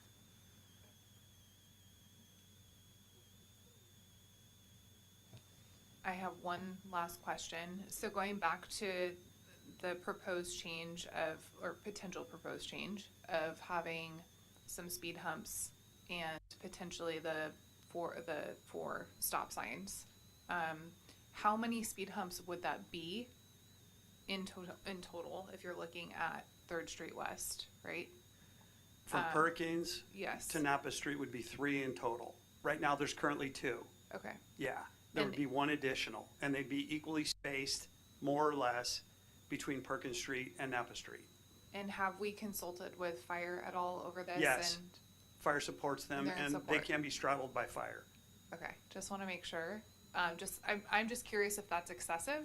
I'm all for speed reduction, but I'm just curious if with the stop signs plus the speed humps, is that going to even create? We already have some issues with 5th Street, and so is that going to create some safety issues there with people avoiding it and going around and stuff like that? So just wanted to point that out. The speed tables that we have on 5th Street at the cemetery that are offset, you won't be able to chicane around these speed table. The speed humps that Ashley showed the demo of, they're all in one line and they go into the parking stall. So Thank you. basically, you can Just wanted to see, clarify. yeah, you can see on the cross-section there, that first, I believe, 8.5 feet is where cars would park. And you could park right on top of one of these, straddling it. And then basically, you've got your 11.5 foot section to the center line of the road and the same on the opposite side. Yeah, so this is the reason why we chose this design. Yeah, and there won't be any chicaning. Great, thank you. So one way or another, once these speed cushions are in, no matter how much a car would try to avoid it, at least one side of the car is going to hit. Okay, so basically what we're looking at as a potential alternative, if I can just hopefully summarize this, as a potential alternative to the traffic circle, we have 2 sets of speed cushions already, add 1 more set, and then make Betancourt and Andrew Street a 4-way stop. That's kind of the alternative we're looking at right now. Okay. I have a number of thoughts on this specific issue, but I'm not going to voice them quite yet. Is there any other questions from the committee? If there's no other questions from the committee, I will open it up to public comment. I think there will probably be 1 or 2 public comments, maybe 3. But please keep it to 3 minutes, please. Hi, I'm Eris Weaver. I'm the Executive Director of the Sonoma County Bicycle Coalition. I also serve... Could you please give me your first name again? I'm sorry. Eris, E-R-I-S. Thank you. I also serve on the Sonoma County Transportation and Climate Authority's Citizen Advisory Committee, along with Mr. Conlon over here. So part of my job in both of these roles is to understand and advocate for infrastructure improvements that improve safety for all users, for cyclists, for pedestrians, for drivers, because anything we do that makes it easier for our children to walk to school or our elders to get somewhere makes it safer for everyone on the road, including drivers.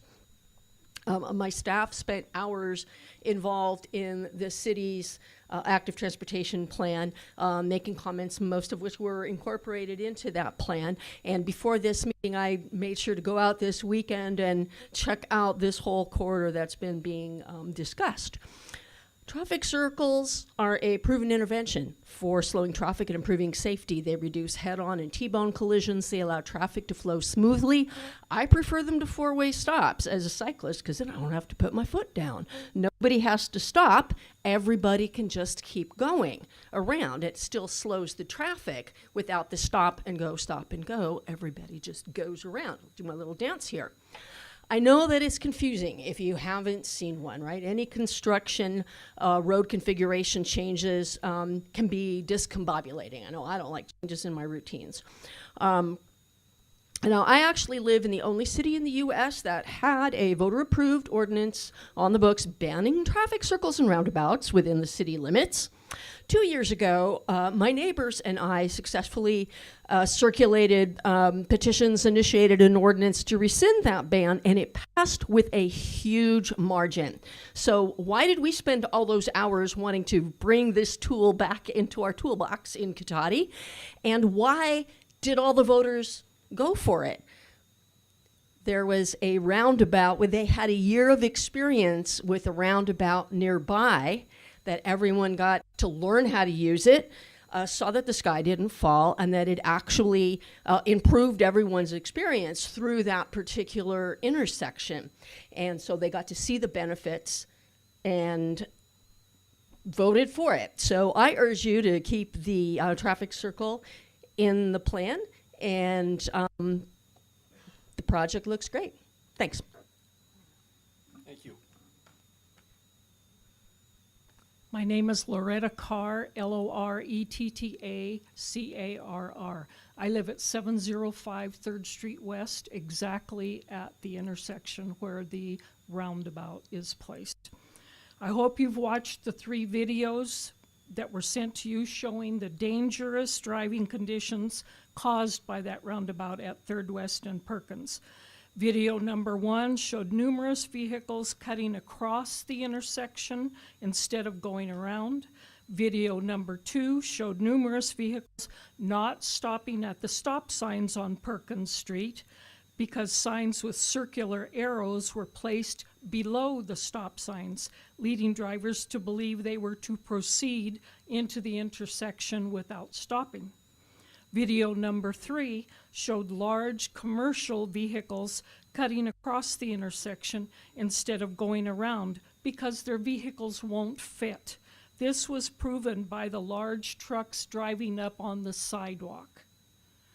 The first 2 videos were filmed in early July with an average of 15 to 20 traffic violations a day.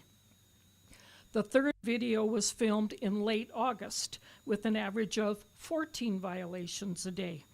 This shows that it's not a matter of drivers getting used to the roundabout.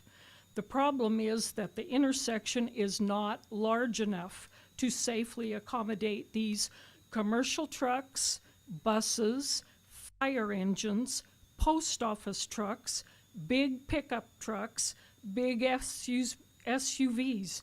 I have witnessed all of those cutting across, and not all vehicles slow down. You may have been there for an hour, but I am there 24/7. I don't understand how anyone could see this visual documentation of the threat to pedestrians, wheelchair users, bicyclists, and other vehicles, and still think that this street obstruction is more important than the safety of human beings. This is the hospital neighborhood with many walking elderly, vulnerable individuals in wheelchairs, and caregivers from medical offices and long-term care facilities, adults pushing baby strollers, carts of infants from the nearby child care center. Pedestrians have already been hurt or killed on Broadway, 5th Street West, Verano Avenue. Let's not contribute to another tragedy. The city knows the intersection is too small. The Bicycle Boulevard plan states that there will be no bicycle lanes because the street is too small. The plan also states that large vehicles such as buses, fire engines, and delivery trucks can drive over the roundabout if needed. So then what's the point of putting an obstruction in the middle of the intersection? In addition, parking has been removed from the 4 corners of the intersection because large vehicles will not fit between the roundabout and the parked cars. Ms. Carr, I'm going to have to ask you to wrap it up, please.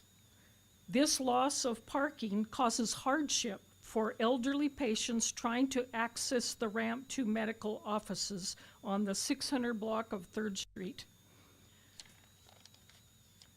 I have one last point that I feel is significant, and it has not been brought up yet. Instead of installing a dangerous street obstacle, the city should be protecting this neighborhood. Do you recognize the names Charles Perkins, Matthew Andrew, Robert Banchero, Raymond Baraki, Lawrence Betancourt, Ross Hayes, Eugene Robinson, Joseph Figna? They are sons of Sonoma who served and died in World War II. So in 1950, the city of Sonoma decided that those Sonomans who had died during the war should be honored in a permanent and substantial way. Winemaker August Sebastiani had developed housing on land west of Broadway near the new hospital, the area we're talking about. He offered to name the streets in memory of the war heroes selected by the city. A veterans committee named the 8, which the city approved. Their photographs are posted in the lobby of the Veterans Building right across the street. Take a look so you can put a face to the names. So besides the roundabout safety issue that I have documented, it matters to me that Perkins Street, named in memory of one of Sonoma's deceased military, is honored, not defaced, not the site of a traffic catastrophe. It should matter to you too. Keep the neighborhood safe and remove the roundabout permanently.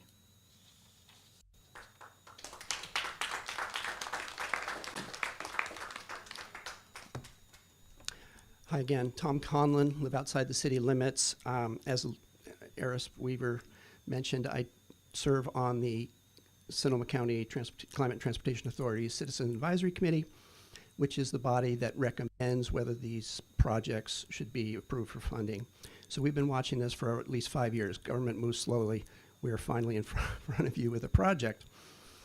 But I'm here tonight speaking as an individual in a personal capacity as a grandparent of a 5-year-old who just got her training wheels off, and she wants to ride all over this town on a bicycle.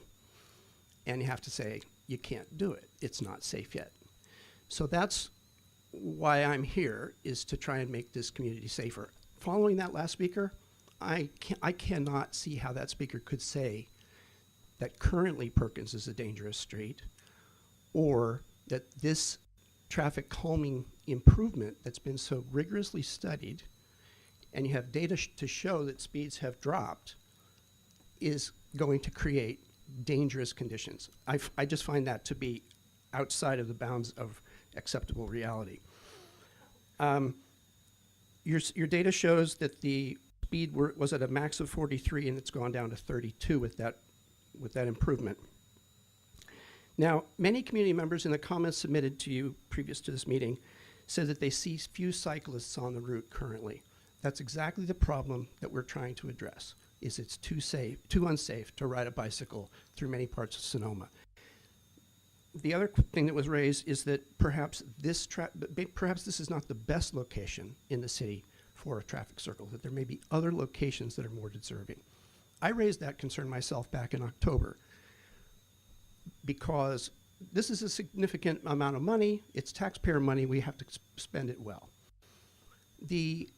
But however, at that October meeting, I was convinced by the staff's analysis, by a consultant's analysis, that this north-south route connecting to the Creek Trail all the way down to the south side of town, this becomes a major bicycle thoroughfare, a major pedestrian thoroughfare. That's why Tim Donner with the Tourism Board believes that this is an important improvement for the community as well.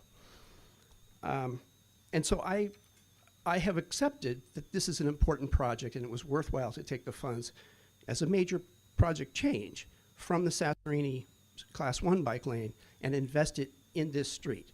Now, if the alternatives you've discussed tentatively so far were to be substituted for the traffic circle as designed, I personally do not think that we would be hitting the threshold necessary to achieve the traffic calming outcomes, the objectives. I don't think you're going to get the mileage reduction, and I don't think you're going to get the level of traffic stress reduction for pedestrians and cyclists. So I would probably be asking you to do more. And so my alternative, it's not on your list currently. Mr. Conlon, I'm going to have to ask you to wrap it up, please. I'm sorry. I will try. My suggested alternative would be to put a Class 4 cycle track along this, condemning parking on one side of the street, because that would be necessary to create the level of traffic stress reduction that you would otherwise be achieving with the current design. Okay, I need to ask you to wrap it up, please. We have a lot of people in line.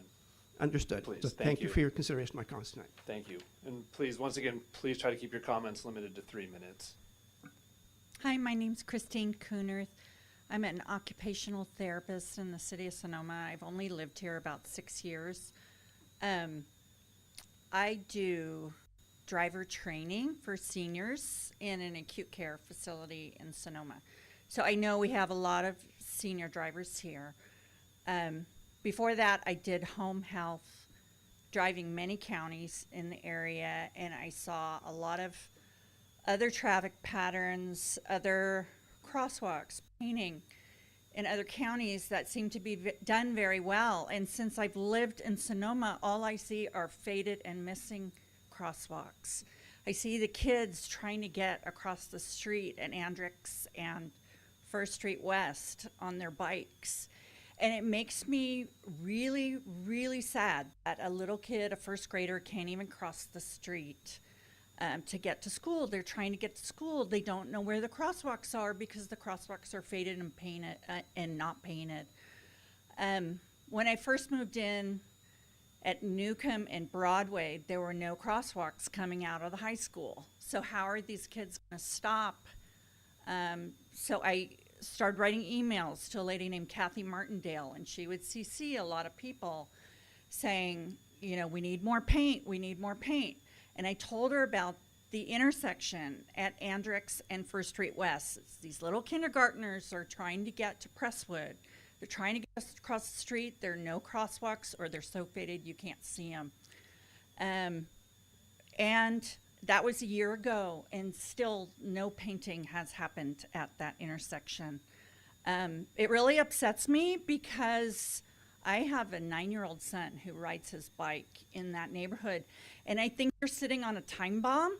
It's a matter of time before a senior with decreased visual acuity and decreased reaction time. This city is full of seniors. A lot of people come here to retire. I work with the seniors. There are a lot of people who should not be driving in Sonoma who are driving because they don't want to give up their independence. And it's a huge safety hazard. I've complained to Chief Cutting before about First Street West, but my biggest problem right now is the paint. It's like we pay all these taxes, you know, property taxes, and there's no paint on the street. Also, the blind curbs, the red paint needs to go on the curb. You get a giant 2-story van on the corner. You can't see around the corner. Kid comes out with a bike, boom, done. So that's all I want to say. Please paint in Sonoma. Thank you. Thank you. My name's Anna Morales. I live at Barachi and Robinson, and I'm all for slowing down the cars on 3rd Street. They fly down 3rd Street. I try to come out of Robinson, and there's large cars parked there, and I have to inch out, and they're flying down. So there are not a lot of bikes that go down that street, and probably for that reason. So I am for all slowing it down. I don't think it's the traffic circle. I walk all day along with all of these other people trying to cross Andrew. They slow down for the dip, and you think it's safe to step in front of them, and then they gas their car. They're only slowing down because they don't want to ruin the bottom of their car. They're not slowing down for a pedestrian or a dog or a stroller. We need to stop the cars if you want bicycles to be able to go down 3rd Street safely, because there's no way that a traffic circle a block away is going to create that. They're just going to pick up speed again. The bicyclists are going to pick up speed. They're supposed to stop. Andrew keeps going. It's not doing anything. Also, all the corners need to be painted red. Isn't it a law at all of the crosswalks, no cars can be within 20 feet of the crosswalks? None of them are painted red. Even we put up temporary signs that you couldn't park there. People turned the signs around and parked right in front of those hospitals and everything else. I understand they're elderly people dropping off other seniors and stuff, but they ignored them. So those corners need to be painted red, not just for this traffic circle, but for every corner so that people can cross. Cars park all the way up, and you can't see the pedestrian until you're out there, and then the cars just look at you and go, oops, sorry, I'm running you over. I mean, they just keep going. So yes, those speed bumps I think are a much better idea. You know, some of them at Robinson, then some of them again at Perkins, and some of them again at Betancourt. That's the only way you're going to slow them down. Thank you. Thank you. Good evening. My name is Caitlin Cornwall, and I'm representing Sonoma Valley Collaborative, which you might not have heard of. Sonoma Valley Collaborative is a cross-sector coalition of the widest possible array of sectors and interests in Sonoma Valley gathered together around one table to work on big issues facing the Sonoma Valley community that are too big and too complicated for any one organization or sector to take on. So our membership includes business groups like the Chamber and several small businesses, restaurants, hotels, etc., health organizations like the hospital and the health center, a lot of nonprofits that serve kids and families, environmental organizations, health, faith, schools, like I say, the broadest possible array. And a lot of our work over the last 9 years, which is how long the collaborative has been in existence, has been working on the issue of how to increase housing affordability in Sonoma Valley, which is an issue that is causing a lot of pain across all sectors. but that's not what I'm here about. I wanted just to tell you that in the 9 years that the collaborative has existed, consistently one of the issues that has been of greatest interest to our members is the issue of how people get around in Sonoma Valley. And I just want to emphasize to you that leaders in many of these different areas, you know, like I say, the Chamber of Commerce, the Visitors Bureau, the hospital, the school district, the faith leaders, people who work with the schools and families, the Latino community, the moms, across the board, the feeling that this is a community that could be a paradise for walkers and bikers and rollers. And it feels like something we just don't quite arrive at. And so I don't have really specific commentary on the exact design of this project because I didn't have time to take this to my members on the detail level, but in the broad sense, the idea of making Sonoma and the Valley better for people who are biking and walking, kids, families, and small business owners who we want to attract to Sonoma and not have them move away. We need to be designing our streets and trails and sidewalks for who we want in the future to live here, not just for who's here now.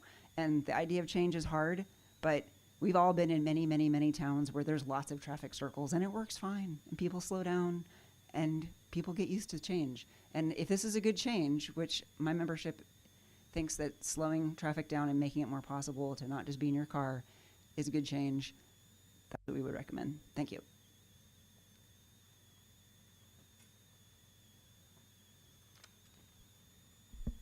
First of all, thank you so much for caring about Sonoma. I know you guys. Can I get your name? Oh, please? sorry. Sorry. Leslie, Leslie, Karath, Karath. Thank you. I'm nervous. So I wrote things down. I wanted to thank you, first of all. When I grew up here, there was one stoplight. So I think we're doing pretty good.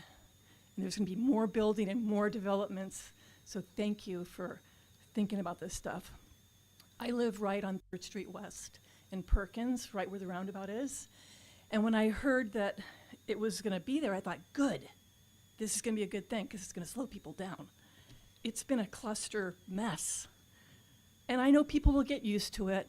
It's not the right corner for it. There are wheelchairs. Well, I should read my thing here.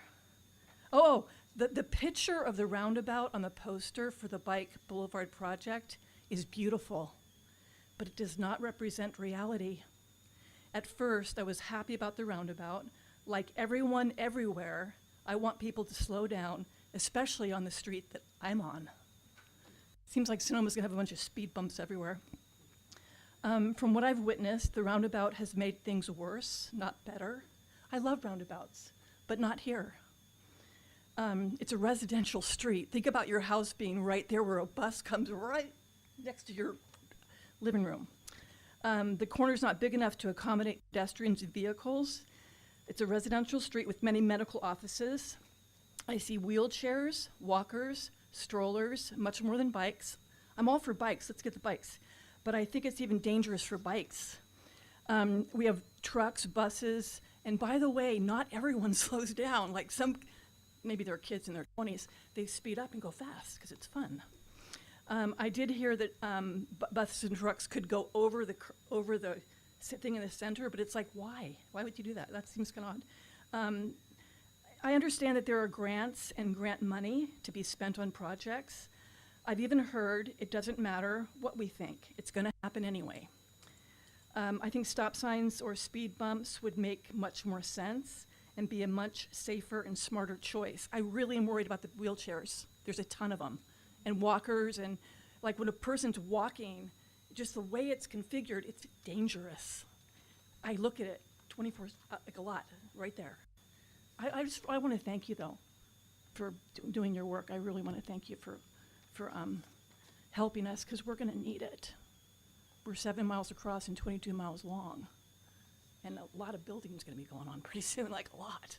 So let's do really good. Thank you. Lorelei Farmer, Lorelei, Farmer, like Farmer in the Dell, Donner Avenue. The first time I encountered the so-called calming circle, which is simply a roundabout, I was stunned by how close my car came to the curb at the corner of the house at 705 3rd Street West. My immediate reaction was, how can this possibly be safe for bicyclists and pedestrians? The space is so constrained that a driver and a bicyclist cannot safely navigate the roundabout at the same time. I raised this directly with Ashley Cotter the next day. I explained that drivers would be forced to stop at the roundabout whenever a bicyclist or pedestrian was present, because there was no safe way to share that space. She agreed and assured me, and maybe I misunderstood her, that signage would be installed within a few weeks to warn drivers. To date, I have yet to see that signage. Not long after that, I finally encountered my first bicyclist, and I've lived in Sonoma for over 50 years, on 3rd Street West. The bicyclist entered the roundabout just as I approached to my car. I stopped, of course, but what happens at night when visibility is low and a driver doesn't see the bicyclist soon enough? How is this design safer for anyone? Without the roundabout, drivers and bicyclists can simply continue along 3rd Street West as they do any other part of the street. The roundabout forces an unpredictable interaction in a space that is too small to accommodate it. No driver wants to be in a situation where they might not see a bicyclist or pedestrian until it's too late. And the gentleman talked about his little 5-year-old grandson or whatever. I would not want to encounter his grandson going in that roundabout in my car, or have somebody else who doesn't see him because he's down low to the ground. The Index Tribune article quotes that city planners say that transportation networks must be built for future community needs. I heard the same argument during the Broadway bike lane discussions. The Bicycle Coalition promised, build it and the bike riders will come. Yet years later, I have not seen an increase in bicyclists on Broadway, 2nd Street East, or 5th Street East, streets that have long been designated as bicycle routes. The median age in Sonoma is 57.3 years. Among my friends and acquaintances, only one woman I know occasionally rides her bike around the neighborhood. Why do we continue planning as though half our residents over the age of 57 will suddenly become daily cyclists? Everyone I've spoken to has said the same thing.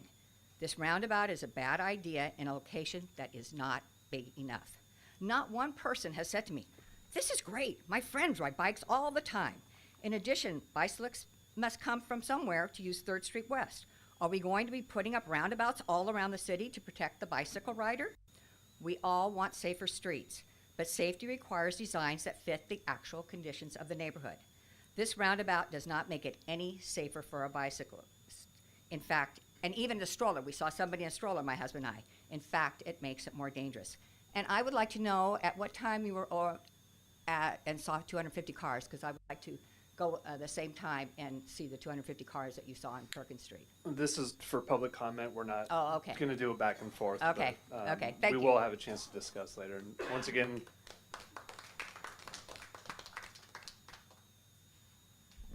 Good evening, Chair Lobsinger and Traffic Committee. Thank you, first of all, for the work you do on behalf of our residents. I appreciate it. Could I get your name, please? Diane Thompson, 559 Barachi. I support the concept of a bicycle boulevard and traffic circles in general.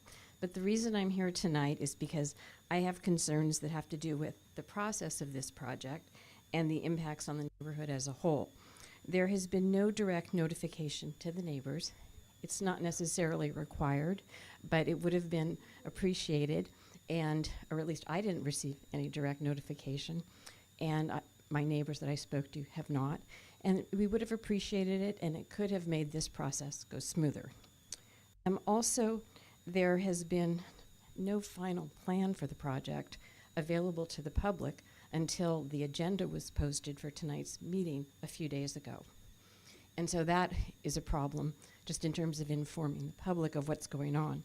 And also, the engineering drawings that you're showing are not necessarily the best way to communicate to the public. Simplified drawings would be very helpful. There was no data online that I could find regarding the project impacts or a feasibility study. And I wanted to mention in terms of impacts, 3rd Street is our only exit from the neighborhood. And as has been pointed out earlier, and as you discussed about Vigna, the visibility when you're leaving those feeder streets onto Third is really scary now with a car, because you're pulling out onto Third, and there are large vehicles, trucks, SUVs parked very close to the corner. So you really don't know what you're up against until you get out into the intersection. And usually it's cars, right? That's one thing. But when you draw bicyclists onto that roadway, that's a scarier situation than car versus car. So that has to be addressed, as you discussed with Vigna, on those other streets that feed onto Third. So my request to you is please slow the project down. Don't rush into construction this fall. Please conduct meaningful public engagement with direct notification and consider impacts on the neighborhood as a whole. Thank you so much. Thank you.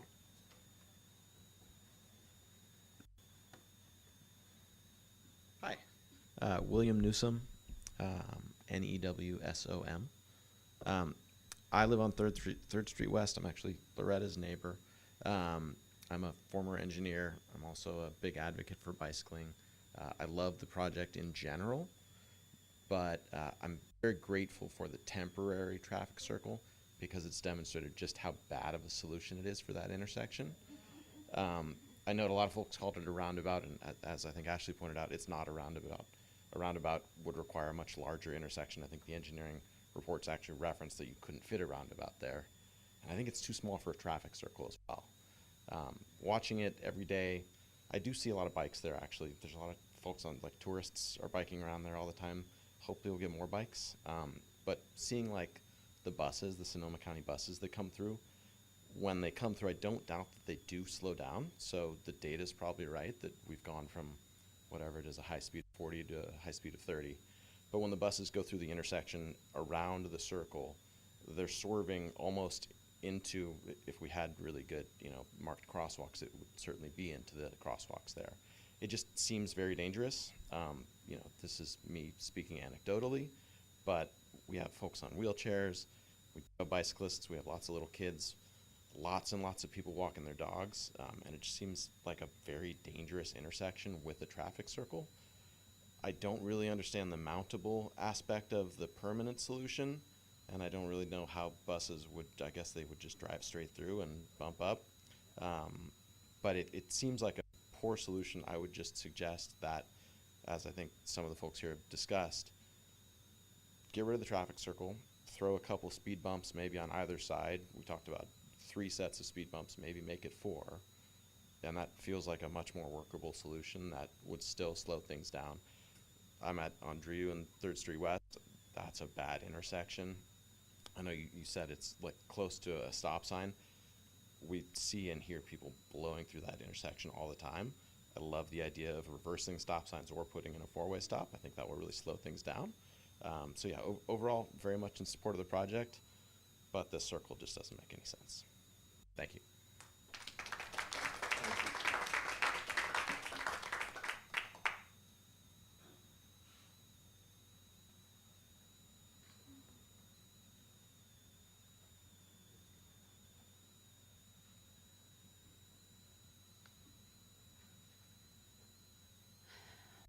Oh, the timer started. No, it's totally fine. My name is Joyce Carlson. I live on Barachi Way, and I too want to thank all of you guys. Ashley, your presentation was very thorough. I didn't realize the scope of this project, and it's much bigger than I knew. And part of that is because I don't feel, as a resident in that area, that we were really communicated with. And that to me is a big part of the negativity that you might be hearing, is people didn't know what was going on, and then all of a sudden there's a traffic circle. So I too agree with what the people have said prior to me, so I won't go into all of that. But I wanted to reference something that this woman said. I'm sorry, your name is? Eris. Is she talked about Cathy and roundabouts and traffic circles. My sister lives there, and they put one on Myrtle Street. And it was terrible. It was just like what's happening on 3rd Street. And guess what they did? They took it out and mitigated it with stop signs. So there's ways to satisfy the residents and still achieve your project, which I also am in support of the project. So I have no qualm about that. I just want it to be safe because I don't feel safe when I'm in that area of the traffic circle. It feels very dangerous. And I am kind of worried about the liability to the city. You know, to be aware of this level of discomfort with the community and the potential hazards that are involved, and then to have something tragically happen. So thank you guys all, and I just wanted to share that. Thanks.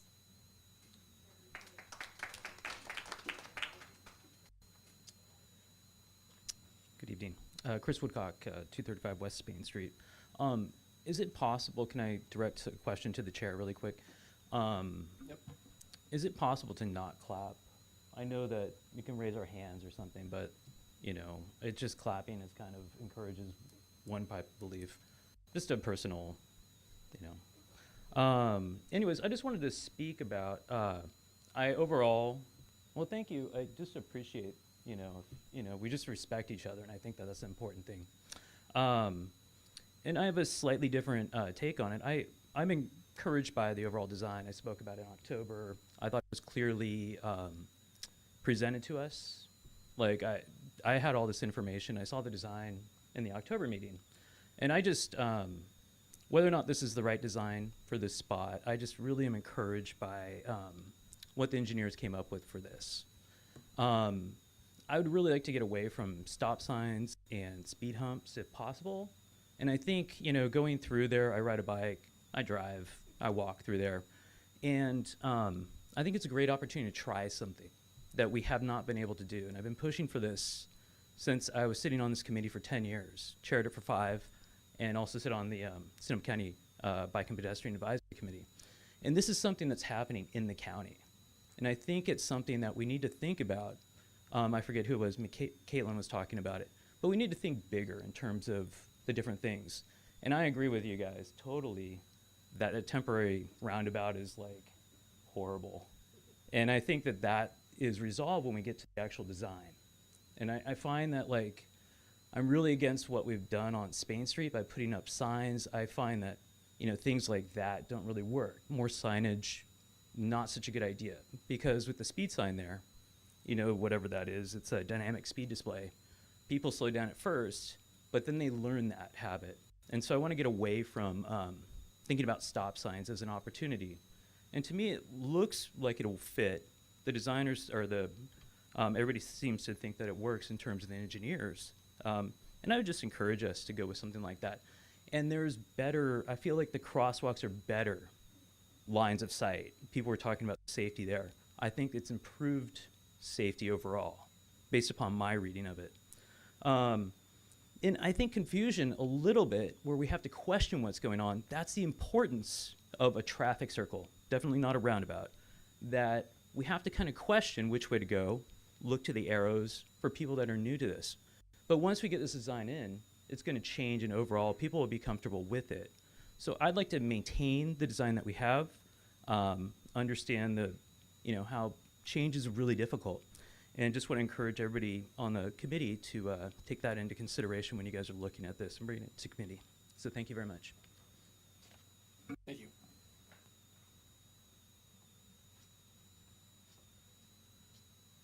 Thank you for everything that you've been doing. My name's Lori Parmelee, Parmelee. I live on 3rd Street West in the 500 block. There's nothing calming about riding your bike through this traffic circle. I'm a recreational bike rider. I do bike trails. I don't ride on streets. When you go and ride around the roundabout, it is very stressful. The only time I felt calm tonight was when you guys said you were going to take it out.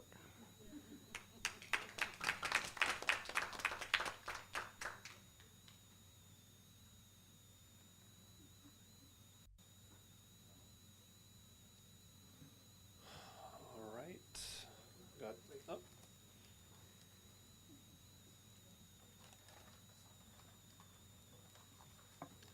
I'm Michael Carath. I live at 697 3rd Street West. I also like the idea of the bike paths. I like what you're doing. I don't sit out there in the rocking chair and watch all day, but I have seen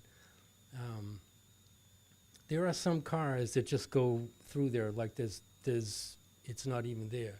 And as far as I think the point that people will get used to that thing, all it takes is one person that doesn't, is not familiar with that, because it's very confusing in a residential area.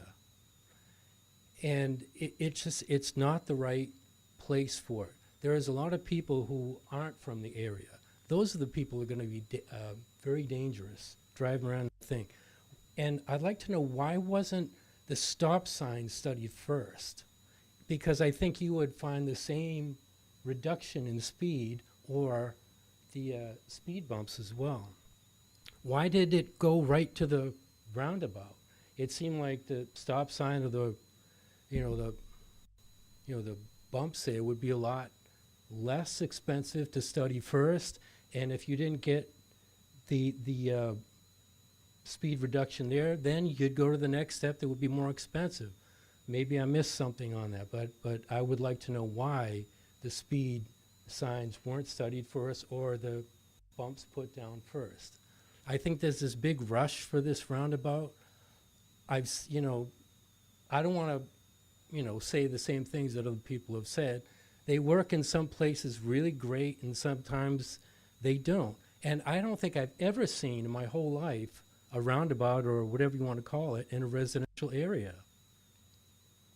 And as far as those trucks, what I have seen, and I'd also like to know where, if you're calculating the speed, where is that speed bump?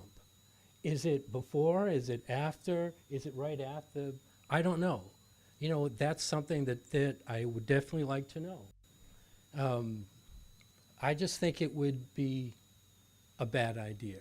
And when I see trucks going up on the curb, particularly those trucks that have to, I think one speaker said, I think it was the chairperson who said he saw trucks and it wasn't a big deal.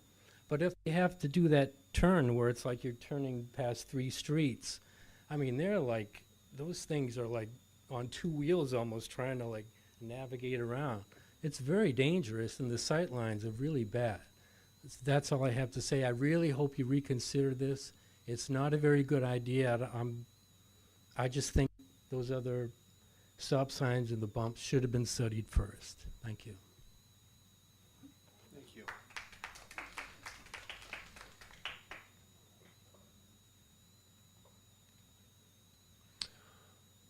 All right, is there any other public comment before we turn it back to the committee?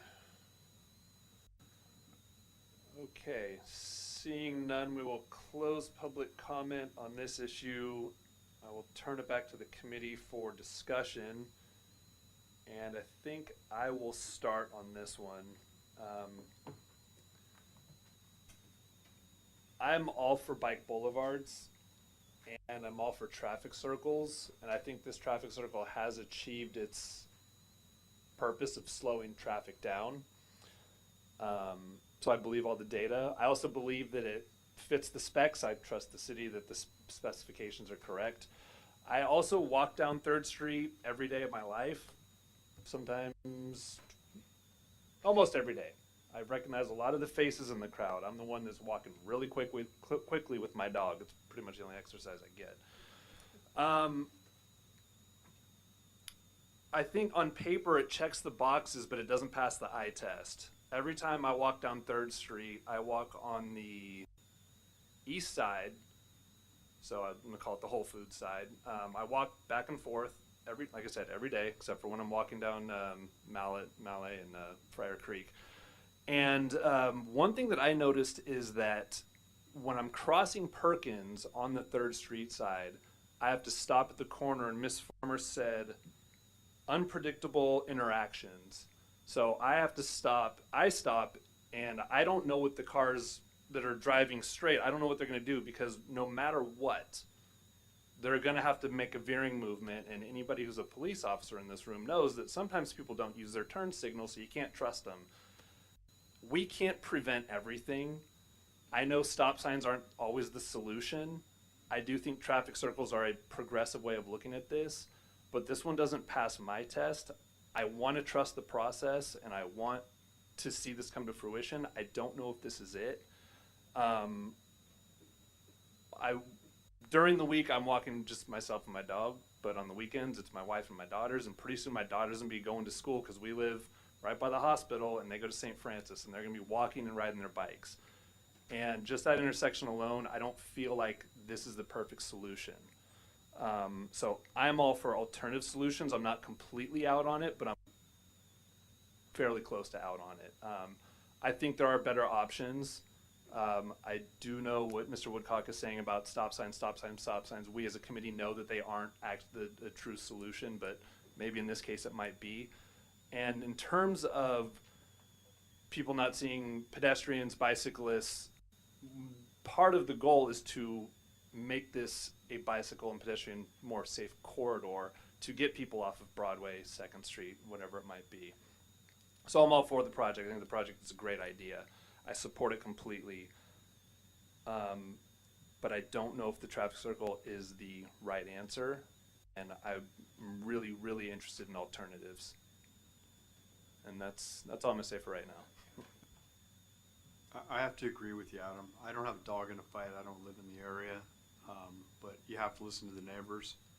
And I think an element that hasn't been brought up is, one, the key thing that jumps out at me is the hospital. You're going to get people regardless of what's there, 4-way stop sign or the calming circle. They're going to rush to that hospital to meet their loved ones who's in the hospital. They're going to speed no matter what. I kind of agree with you. I think we should slow it down a little bit and kind of reconsider an alternative.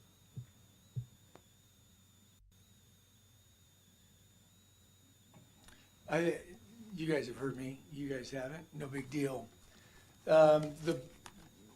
We've, as a community, faced really significant infrastructure challenges because we grow more. The state of California has legislated that we have more housing. That's fair. People who work in our neighborhood deserve to try to live in our neighborhood. But when there's a restricted number of houses, the cost goes up. We see what happens. Most of the infrastructure of Sonoma was created 70 or 80 years ago. Napa Street, for example, was probably 500 cars, 300, 200 cars a day when people were just going over to Thornsbury and Level Valley Road. And we see that throughout as they added, I think it's 15 houses by De Novo on the corner of 5th Street West. And, you know, if you give every house 2 cars, that's 30 more cars for that corner. There's strong consideration for a project on Napa Road and 5th Street East. 50 plus homes, plus potential businesses. So you're looking at a situation where there are going to be another at least 100 cars in that particular area. We're going to continue to have increased traffic. One thing that's obvious to all of us up here, because we hear it every time, people don't pay too much attention to the stop signs. People speed in my neighborhood. It's a drag race when people leave a stop sign. The chief has explained to us that people who live in the neighborhood take stop signs as suggestions. People who don't live in the neighborhood tend to go quite fast through it. My comment earlier this evening was that I was mesmerized by the traffic calming effect that this traffic circle has on that intersection. I know there are problems. I know there are traffic scofflaws. When you look at 5th Street East and East Napa Street, many people don't bother to worry about the traffic tables, and they drive through it like they're at Le Mans, and they only accelerate in either direction. We'll never eliminate scofflaws. That's why we have police. I saw a man pushing a baby in a wagon. I saw a woman with a walker cross over Perkins. I saw the FedEx truck making its deliveries. I saw Sonoma Transit making safe transit through the traffic circle. Traffic circles have, you can look it up, traffic circles have an astounding success rate on making traffic calmer. We need collectively, without any hesitation, calmer traffic throughout Sonoma. This is the first chance of that. And I think when you look at on the east side, there are 17 intersections on the east side that are controlled by a stop sign. People don't stop at them quite frequently. On the corner of 2nd Street East and Patton, they're in one of the concerns, the traffic hazard concern, people just drive right through that. They don't stop.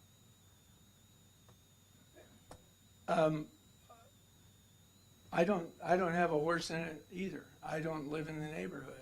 I see it as a really valuable, valid way to make, and it's proven just simply by the numbers. It's been difficult to see what happens with other numbers, but if you've taken a top speed of 35 and reduced it to 29, I think is what it was, about a 25% reduction in top speed, that's a terrific number.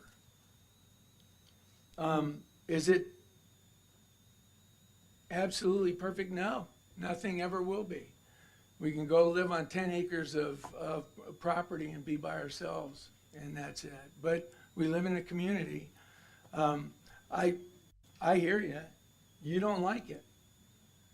You're outraged by it in many cases. I feel you. I'm not convinced. In fact, I'm certain stop signs are not an answer. I'm not certain people are going to be thrilled with a third or a fourth set of bumps either. But I think this is the first move the city of Sonoma has made to make our community calmer with traffic. And I'm all about traffic calming, not traffic stopping.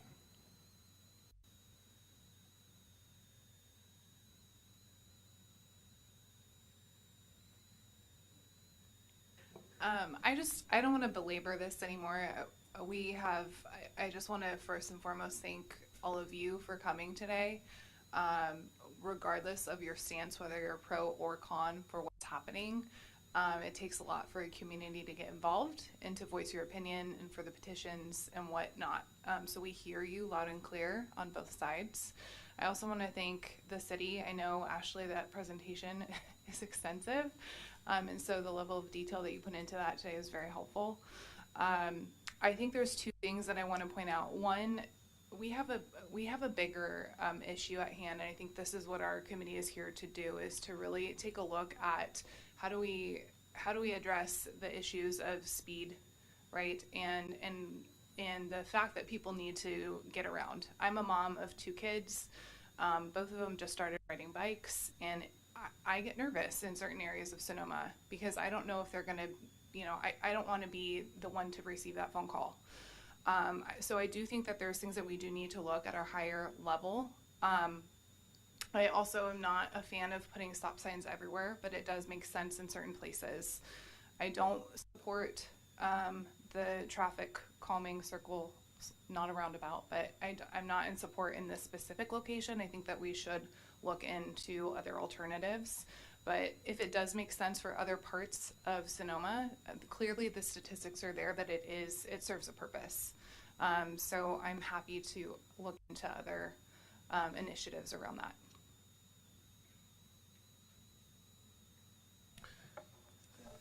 So maybe I'm a bit naive around this, but I'm wanting to believe that the permanent circle will, which is very different than what's there now. It's visually different, structurally different. That somehow that's going to make a difference.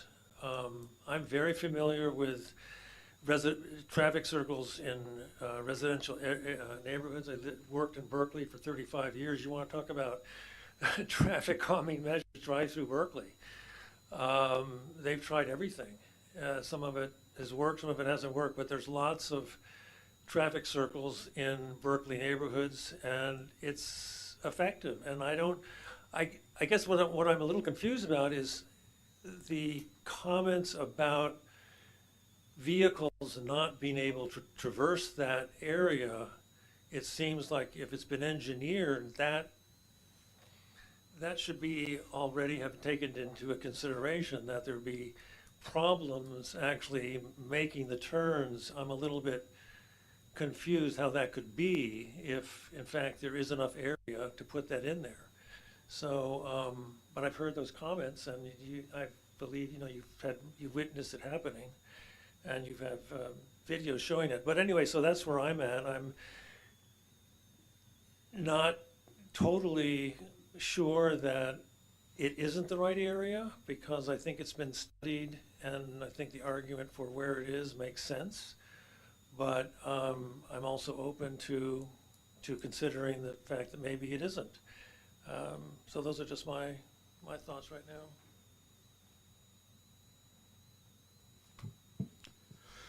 I think the biggest thing that I'm taking into consideration here and trying to kind of digest is the difference of 34 miles an hour in the 85th percentile to 29.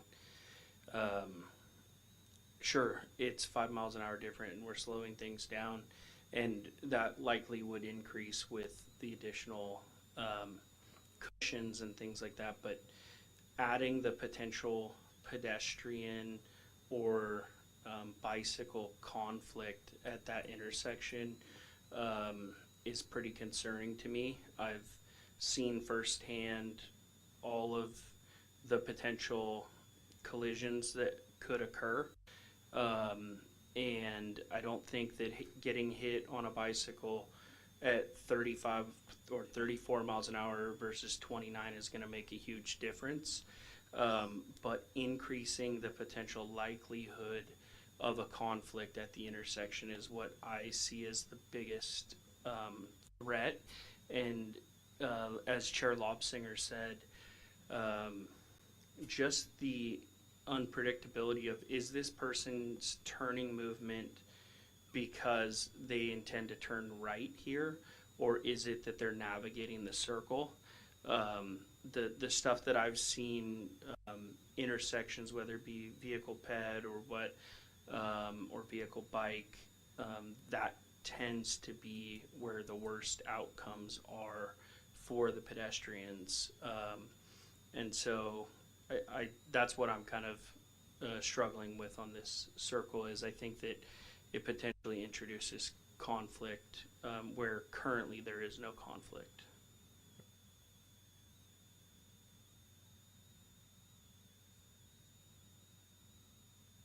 Yeah, what I'm getting is, earlier I mentioned, I don't know if it was me, it could have been someone else. We're talking about Malay Street, and the data does not support traffic calming measures, but when you look at the non-data side, it does. This, to me, the data does support having a traffic circle in here. So, but the eye test, it's just not passing for me. And I know Mark just kind of said what and I'm going to say it again. It's that unpredictability, because yeah, you get hit by a car at 35 versus 29. Okay, maybe there's a slight difference, but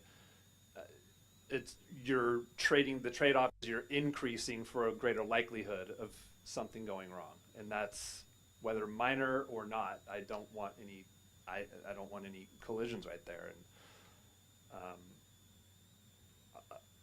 I'm going to say it looks on paper it's working, but I don't think this is the solution. Again, I'm not 100% out on it, but I think for our committee for tonight, we're supposed to come up with some resolution or recommendation, but I think we've all sort of landed on, I think we should come back next time with some recommendations, because I would venture a guess that we're going to lean towards not having a permanent traffic circle there. So that would be my recommendation for right now. Thank you, Chair Lobsinger. I just wanted to quickly clarify that the recommendation tonight was to provide feedback. We'll take that feedback back and inform design. This is, we are nearing 9 o'clock, and there has to be an agreement amongst all of you that to continue on. We do have 2 additional items, one of which is a capital projects update with the 90% plan set for this, and it also gives the team an opportunity to form an ad hoc. Delaying it until November for the overall project, again, this is one element of the overall project, is not favorable. Just throwing that out there. So, just to clarify, if we were to look at alterations of the current plan, probably the best route would be ad hoc, and that can be an interactive process with GHD, both Frank and the project manager, and then come up with some potential options for November. No, more along the lines of, we've heard a couple of suggestions tonight.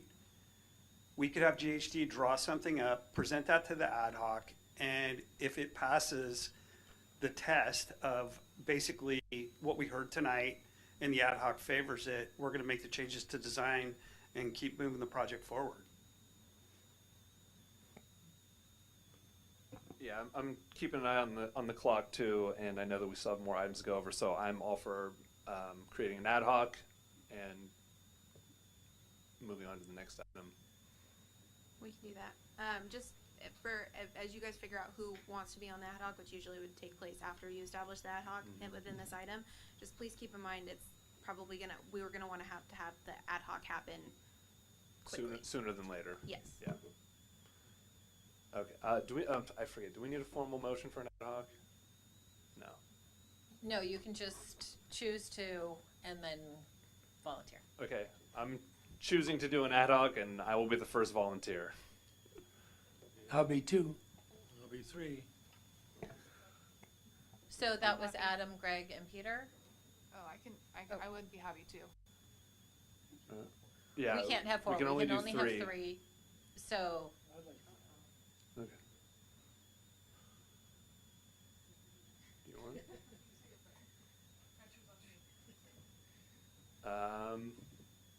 What's the easiest way to solve? We want 3 people. Yeah, I'm. If you do it on a Saturday, I'm in. I just went back to work full time. Jay, don't. I can't take days off for a year. Some of us are more relaxed about that. I'm available anytime.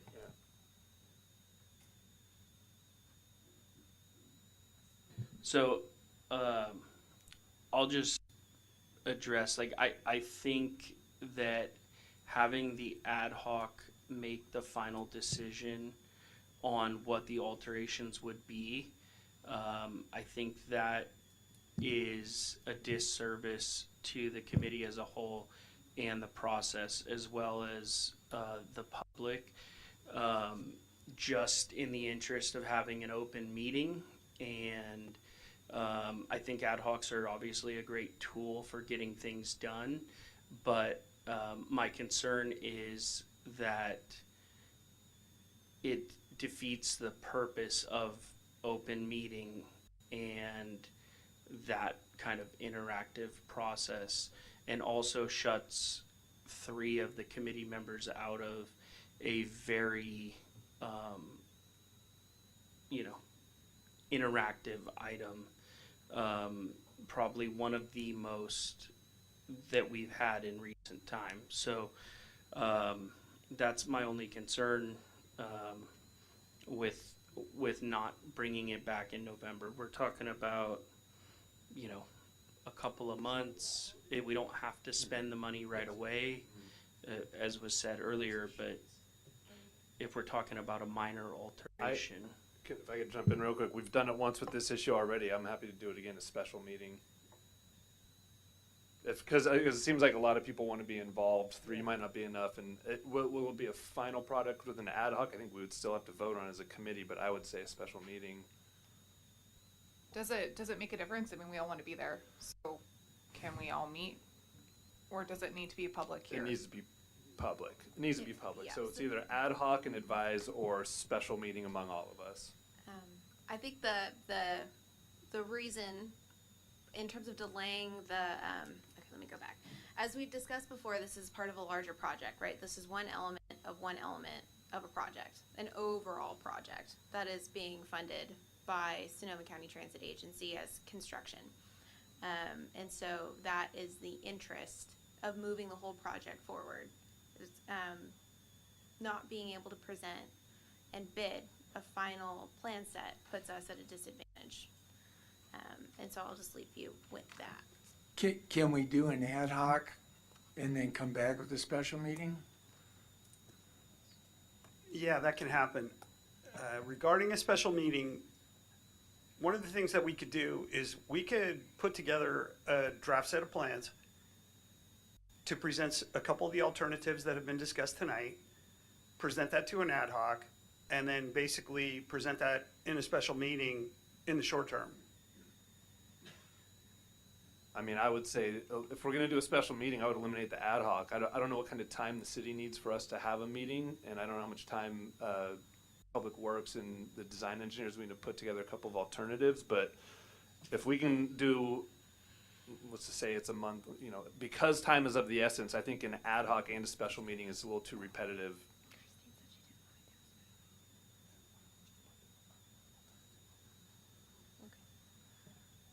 Yeah, as part of just throwing some different options around, we did put a plan together tonight. We could present that plan. It's a draft, but it includes a couple of the different options that we discussed tonight. And if we can get consensus right now, we can go ahead and do that.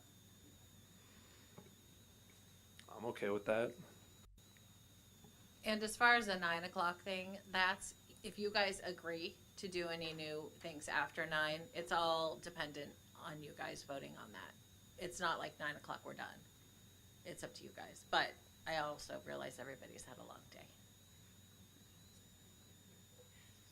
How long, Ashley, how long would it take to present these options? It's up right now, so no problem. This, It's up on the screen. I don't recognize that though. Can you go down? Yeah. Yeah, so here's one of the alternatives that we discussed tonight, which was four-way stop control at both Androoks. On the bottom slide there, we've got the Benton Court intersection with the crosswalk upgrades and a four-way stop. And then the match line on the left-hand side of that lower sheet connects with the right-hand side of the upper sheet. The next street up is Androoks, and there's a four-way stop represented there, along with continental crosswalks. Then you have the Perkins intersection that's currently there. And I just want to be really clear about the Perkins intersection.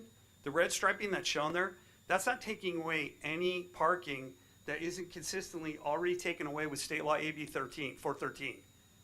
And any cars that are parked there are all citable, whether the curb is red or not. And if we painted all the red curbs in the city where there was no parking, we'd have a guy full-time painting those curbs all year round like the Golden Gate Bridge. So the whole argument that we're taking away parking. There's no parking being taken away. Okay. Those red marked cars at Perkins and Third are no parking zones by AB 413. And it's ticketable whether it's red striped or not. It's just we don't have time to write tickets, and we also don't have time to paint all these corners red and red stripe them and maintain the striping. So then as you go up to the north, you're getting to Vigna Street, and that is where the third speed cushion would be. And these plans haven't been 100% vetted, but this concept has been vetted, and we've discussed it with the traffic engineers, and it is an alternative to the traffic circle.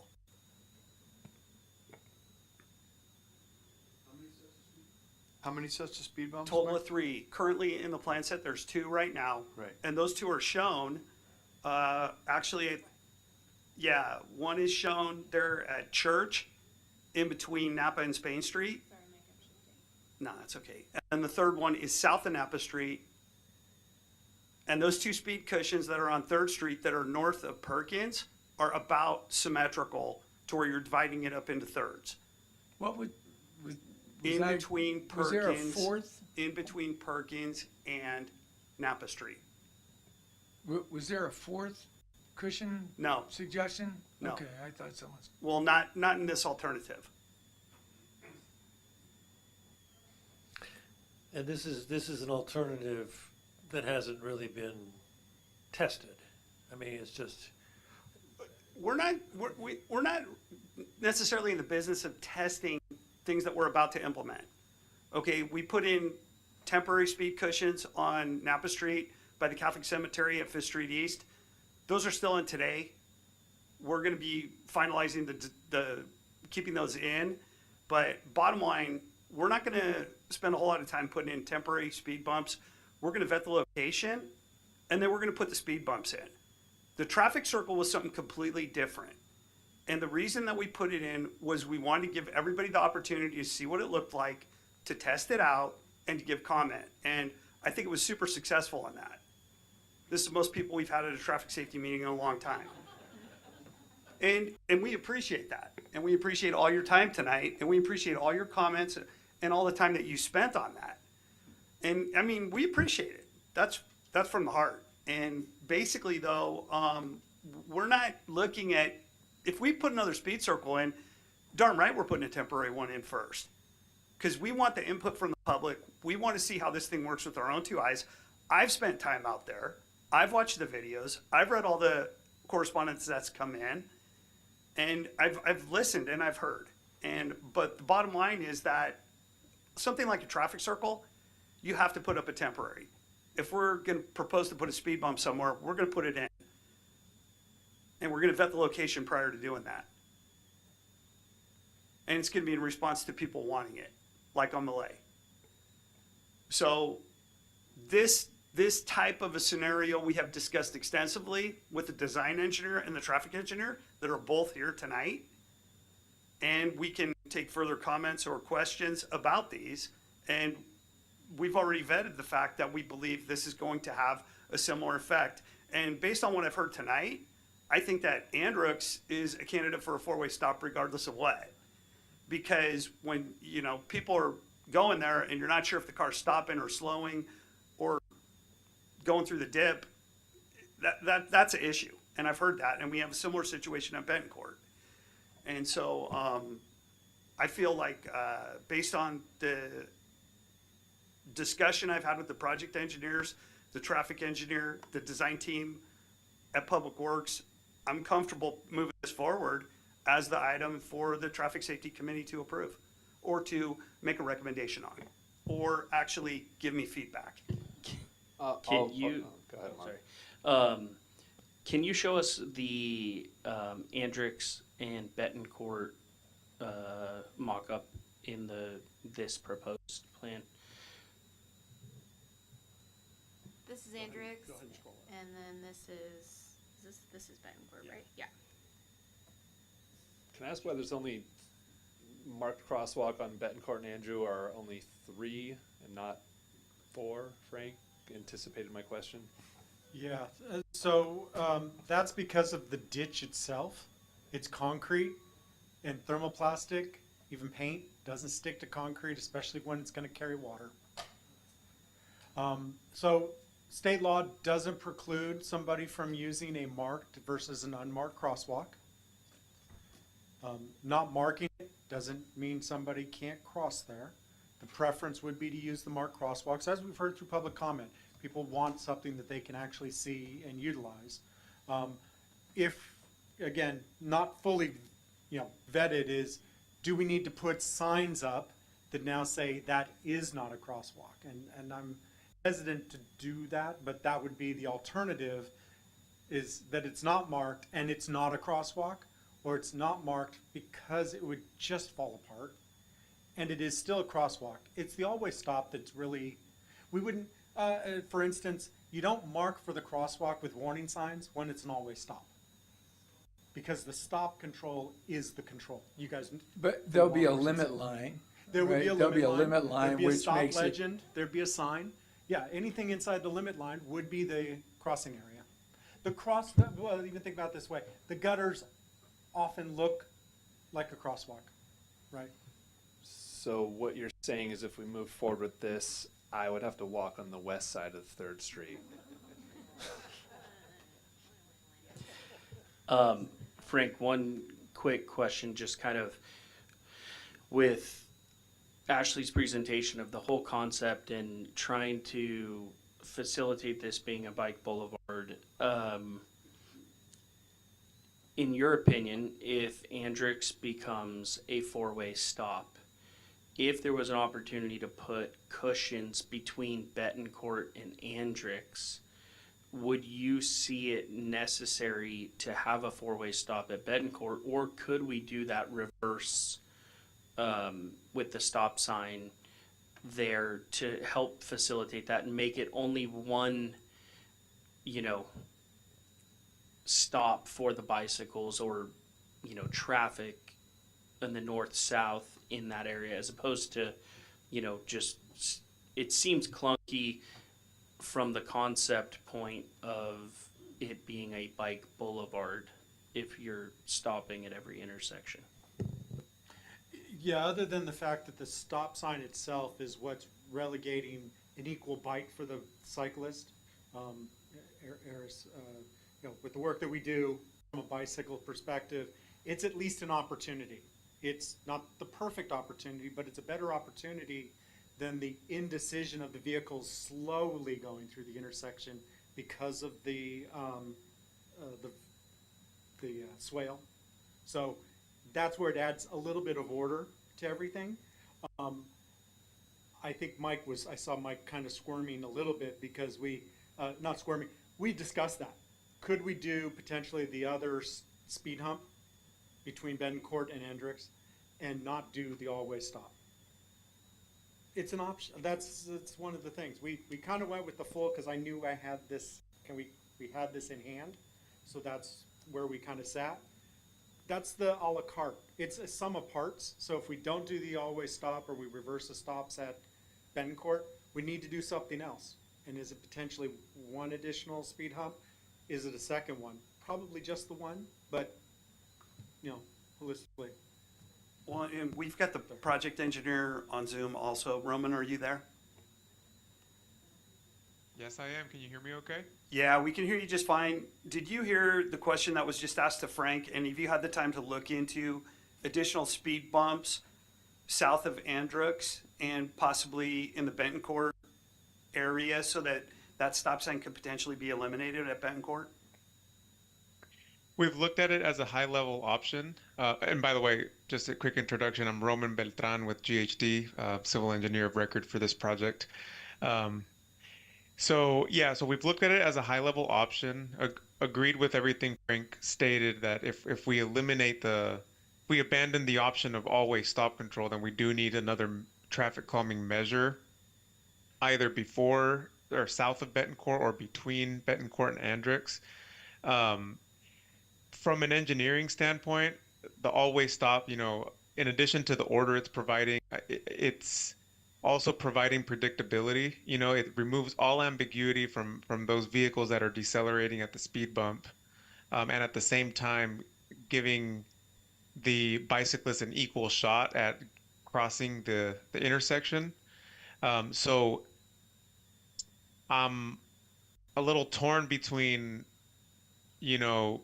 putting in that speed measure, but then allowing that ambiguity to remain at the intersections with those swales there.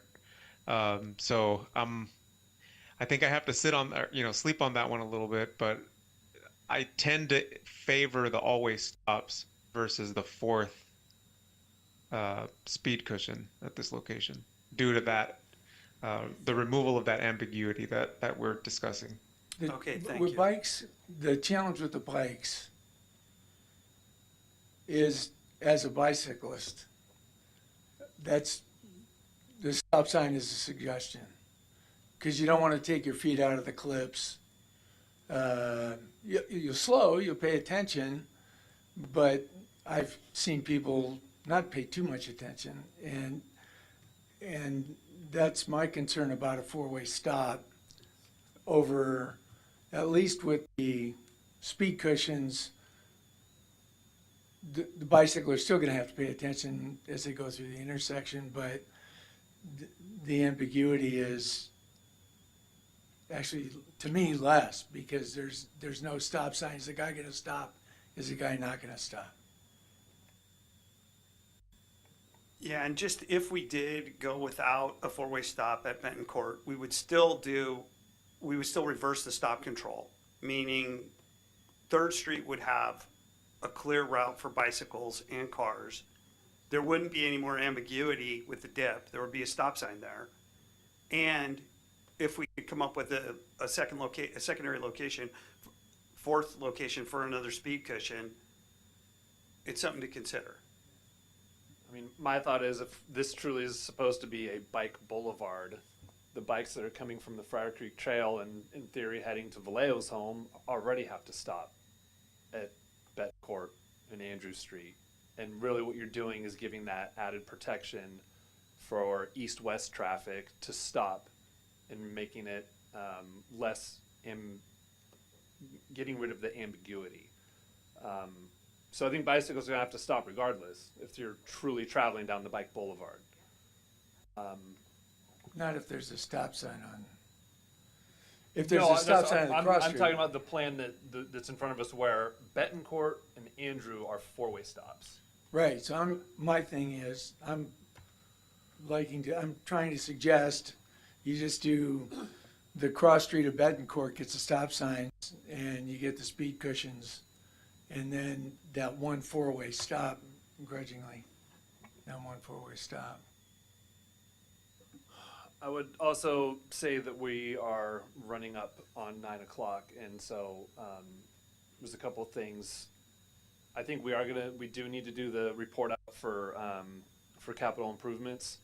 I think we might need a break in a moment, but in order to bring this to a close, because time is of the essence, with the two options that are presented in front of us right now at this moment, the 2 four-way stops and an additional speed cushion versus traffic circle and as is.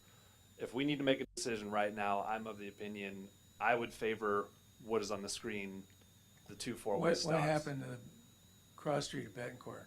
Why is that being considered? Why? I mean, it seems to me there's 3 under discussion. And if we're going to make it a bicycle boulevard, we open it up to bicycles better. And that means not having a four-way stop at Bettencourt.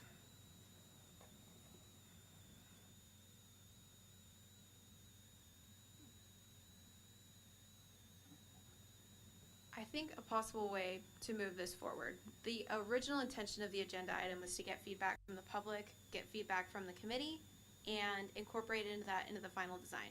I think it sounds pretty clear that everyone, for the most part, majority, is in favor of this particular alternative.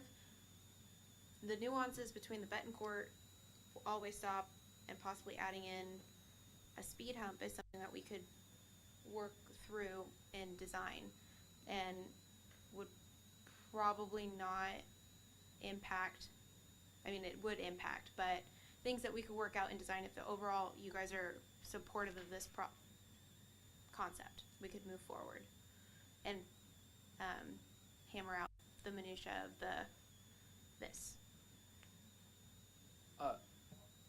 Because I know time is obviously of the essence now, it really is. But here's my question. I'm wondering if we just put it to a vote right now, with the plan that's in front of us, the 2 four-way stops and the 3 speed cushions, traffic circle removed.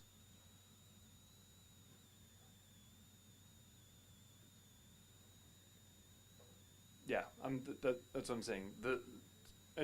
We're not going to get a consensus, but I'd say we're 90% there as a committee, and that's why we have these votes, because they're never going to be. They're not always unanimous. So, Mark, you just to clarify, the 3rd and Perkins in this plan has a 4-way stop or no? No, it's essentially as is. We're relying on the speed cushions to do the calming.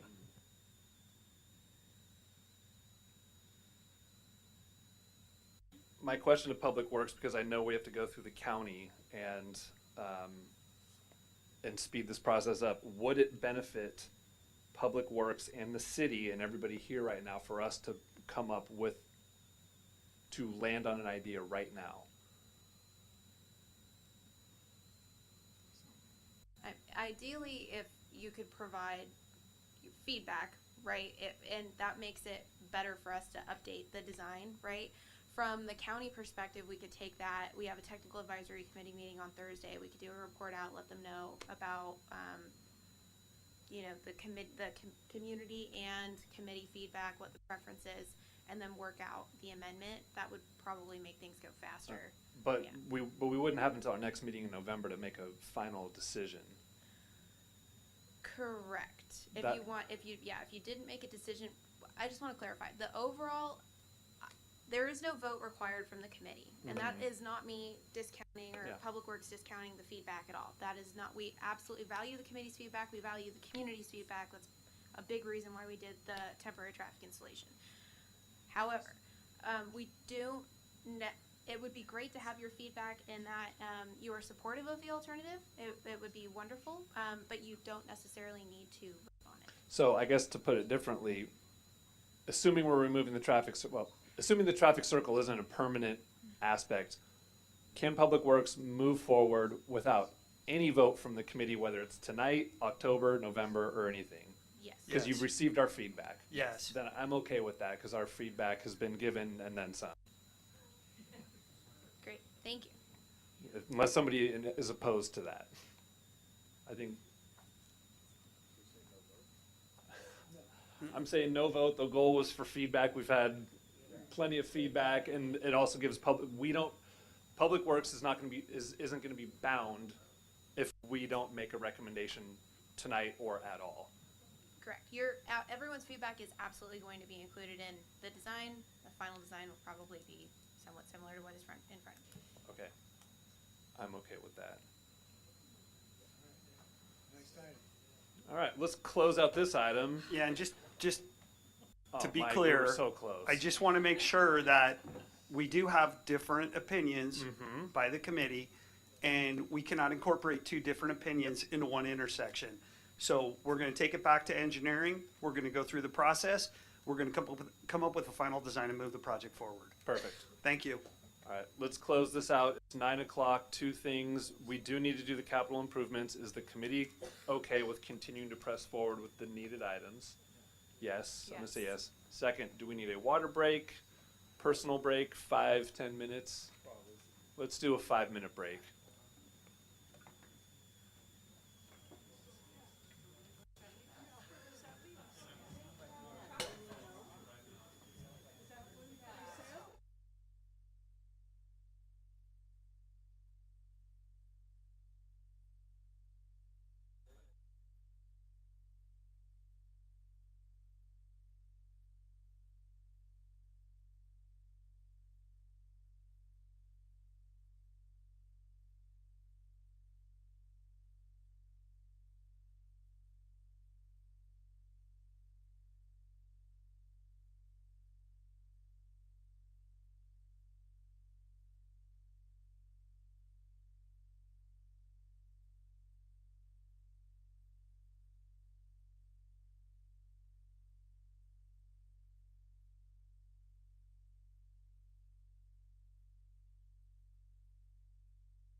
It's a. You call the other next district, hey, have you guys handle it, go on. Yep, exactly. All right. Let's keep this going. You're rooting for the home team. Okay. All right. Item 4.3. The speed tables at East speed Napa. Oh tables. my gosh, I didn't even. All right, I'm turning it over. So the current configuration of the speed tables on East Napa was approved for installation at November 15th, 2023 City Council meeting. The meeting materials presented at the City Council meeting, which is also conveniently linked in your agenda item, it covers the meetings where this was presented at the Traffic Safety Committee meeting on August 22nd, 2023 and October 3rd, 2023. Since the November 15th meeting, the speed tables have been installed and have worked to slow vehicles down. We do acknowledge that there is some issue with chicaning. We have put down bots dots there to prevent people from doing that or discourage that. We have gotten 2 traffic hazard reporting forms. Both have been submitted with less than 5 signatures and have been addressed on consent calendars. Since the installation, we've also worked with the Traffic Safety Committee ad hoc to adopt the Neighborhood Traffic Calming Toolbox with guidance from the city's traffic engineer. This was adopted by the Traffic Safety Committee on May 6, 2025. Speed tables are an allowable intervention as part of this Neighborhood Traffic Calming Toolbox. So with this manual now in place, staff is recommending that the Traffic Safety revisit the speed tables and if in agreement, recommend them for permanent adoption. All right. Any questions from the committee about the speed tables?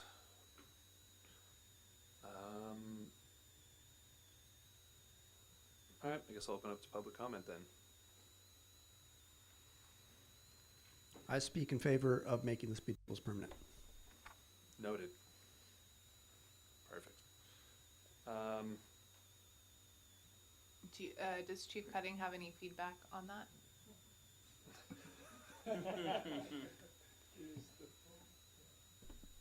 So the speed tables were applied to slow down vehicles. I believe the speed surveys that have been conducted have shown pretty conclusively that they were effective in slowing traffic.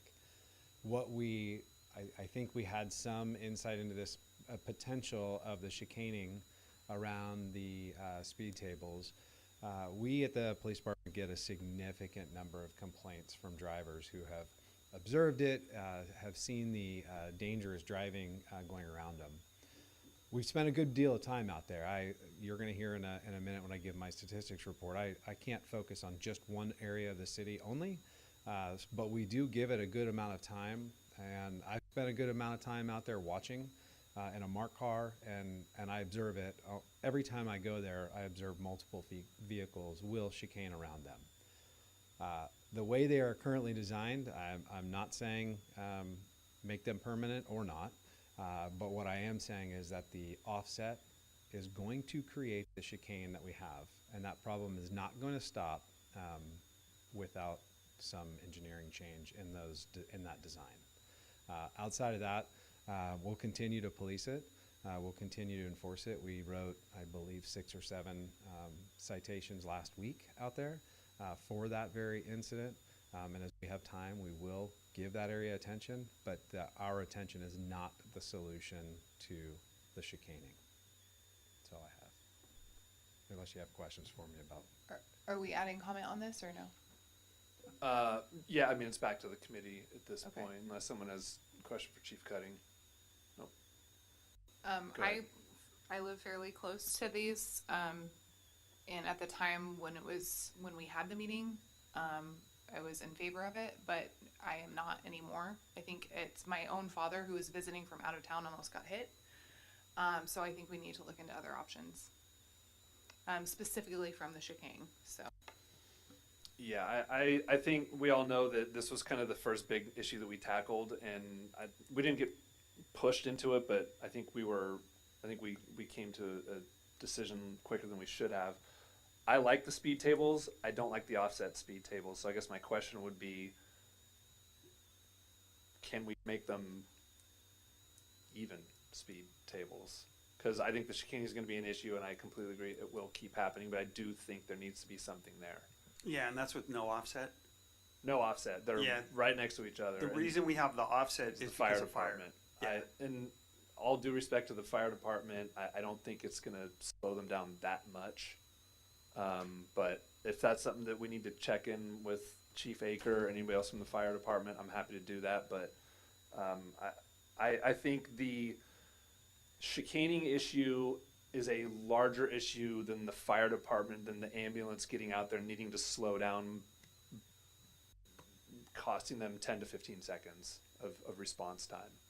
So the speed tables are there right now. Would the existing ones become the permanent ones? And in terms of redesign and making them not offset, having them next to each other, is that going to be, again, it's going to come back to the budget?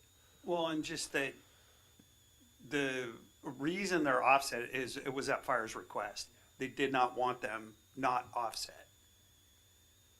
Yeah, so you can take those speed tables and you can put them adjacent to each other. There might be, there's a driveway there, but I think that could be dealt with, but I'm not as much worried about the engineering component as I am the agreement that we made with fire to put them in offset. Yeah, what we could do is we could, like you said, this was early on when our traffic handbook was just, it wasn't even done yet. And this was one of the first ones that we did. And so, and this is a tier 3 implementation. So, you know, that's why they were temporary and we decided to come back at a later date. What we could do is we could look into alternative design and do further discussion with the fire department and see if we can't come back with a different alternative in November. Yeah, I'd be in favor of that one because I like having something there, but I don't know if that was the right answer. Yeah, and if that's the consensus of the committee, staff could work on that. Yeah, just the quality of life has improved. They've had a positive effect. And I think such a positive effect, I'd certainly encourage the city to deploy more of them throughout, just to take the edge off. Again, what I said earlier tonight, we're just going to get more cars just within the city, the empty lots that are available to build on, and they're going to put as many houses, many front doors into an empty lot as possible. That's going to add more and more cars. And I think they do an adequate job of reducing speed. And what I've talked about earlier too is the noise from traffic. Once the speed is reduced, the noise is concurrently reduced as well. So, whatever we can do to keep that, something like that, make it better, I'm all for it.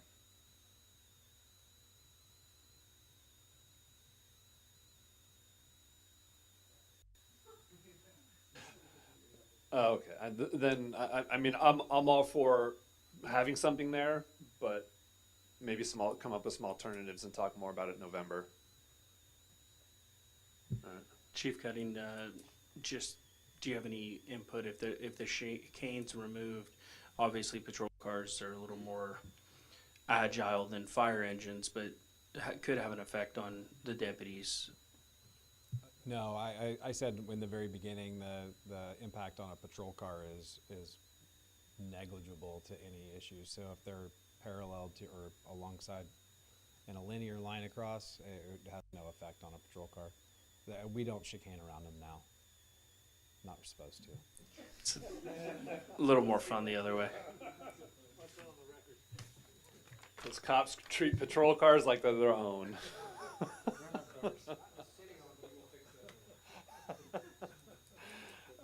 Okay, I think for this item, it's come up with some alternatives, talk to fire, and revisit in November. We will re-agendize this in November with some Excellent. alternatives. In that case, I'm going to close the item and move on to 4.4, which is the capital projects update. So the capital projects update does kind of touch on the traffic circle in that it does address the Citywide Bicycle and Pedestrians Improvement Project. So let me just start from the top. We have previously brought the Friar Picket Nash Rehabilitation Project, CIPT5. This is an evergreen project, but Friar Picket Nash neighborhood has kind of been where our efforts have been circulating. That project was substantially completed in May. It was awarded in March, and so we're happy to report that that has been done. The Citywide Bicycle and Pedestrians Improvement Project has, overall, the project has met an important milestone, 90%. That's part of why the conversation with regard to the traffic circle is geared towards making a decision, being able to move it forward. This is the overall project, and the 90% plan set is included as part of your agenda packet. Again, the elements include the raised crosswalk, crossing improvements, and then the 3rd Street West Bike Boulevard. All of the elements are represented in the project plans. This does currently include the traffic circle. We have not included the design revision, but we will work with designers to implement the feedback we received on the traffic circle item before the project goes out to bid. And then moving on to our citywide slurry seal project, this was awarded to Sierra Nevada Construction at the regular council meeting of July 15th, 2026. And construction is expected to start mid-September is our current estimate from the contractor. This is also going to apply slurry application, the map for slurry application is attached to this agenda item as well. So this is our standard slurry seal maintenance that we do for road maintenance, increasing our PCI every 2 years. And then item number 4 is our Safe Routes to School. It's a key strategy of Sonoma County Vision Zero Action Plan. This is coming up because a fiscal 23 grant that SCTCA had applied for is now available for funds. And this is a project that SCTCA is going to be driving in conjunction with city staff. We are encouraged to look at corridors and identify improvements that also align with the active transportation plan that we have adopted. And in looking at all of the all of the school sites within the city, in this overall review period happened in, I believe, 2024 or 2025. So when Presswood School was still Presswood School and not MacArthur Charter or MacArthur Park. Apologies for the misnomer on that. But so in evaluation of that, we will be looking at the high school and what was previously Presswood Elementary and now MacArthur Park Charter School. They are planning on coming to the November Traffic Safety Committee meeting, and they will be presenting the corridor as an attachment to this agenda item. And I'll just go ahead. Well, actually, I don't want to scroll through all the project plans, but can I just click on this? There we go. Yeah. Okay. So this is overall the list of corridors that have been identified. I took a look at the active transportation plan, and we also talked about some, east side, west side connectivity, looking at maybe possibly where students are actually living. On my part, that's really just more anecdotal data. But this is something that we worked on with Sonoma County Transit, SCTCA, and they are going to be working on this with their designers and presenting a much more tailored version of this at the November meeting. The overall project allows for about 3 miles of corridor improvements. As you can see here, we have about 5.67, so this is going to come down significantly, and that will be done in consideration with their design engineers. This is a project heavier on the SCTCA side in terms of driving design, etc., but it is intended to be a very collaborative process with city staff.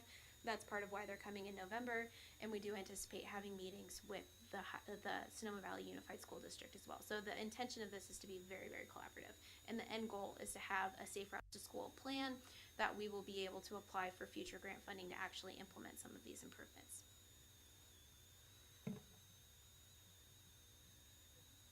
All right, thank you, Ashley. Does the committee have any questions? I just have one quick question. This is amazing. I love this. Right. Did they take into consideration each school and head count and allocate that appropriately to the total mileage? I believe they did.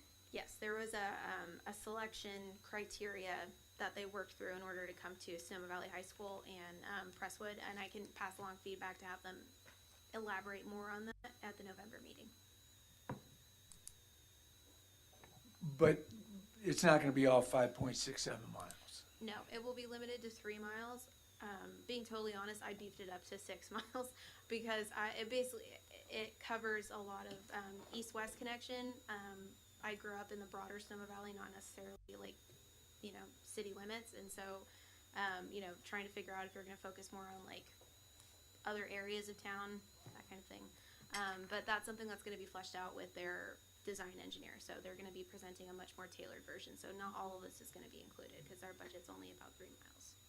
I'm only asking just with the recent changes of the school district, and so if this is old data, if they're considering the new head count per school, per elementary school, et cetera.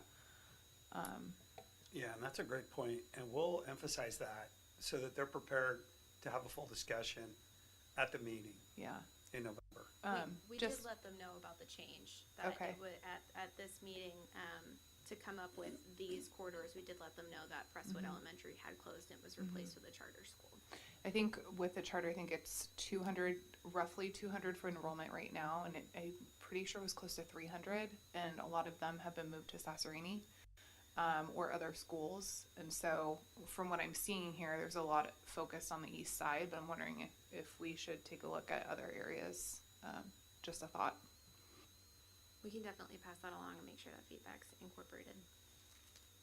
Not to belabor the point, but I literally right before this meeting spoke to the new director principal of MacArthur Park, and I specifically asked about enrollment. And while it's slightly offset, they did move obviously a lot of students around, but they're just over 200, and they anticipate coming back to around Prestwood levels. They have applications for their school.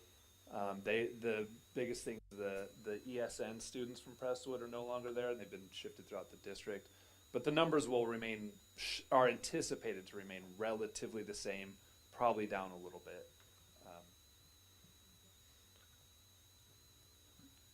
Anything else from the committee? I will open it up to public comment. Thank you, Tom Conlon again. So I learned some things tonight that are of relevance to this CIP going forward.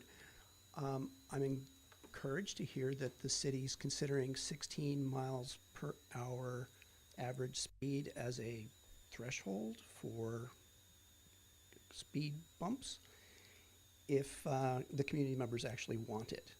So that's something that I'll probably be encouraging more hazard forums to recommend that solution, because it sounds like it's a viable thing around the city. There's support for it, even from the community that doesn't want to see more aggressive, more other kinds of measures.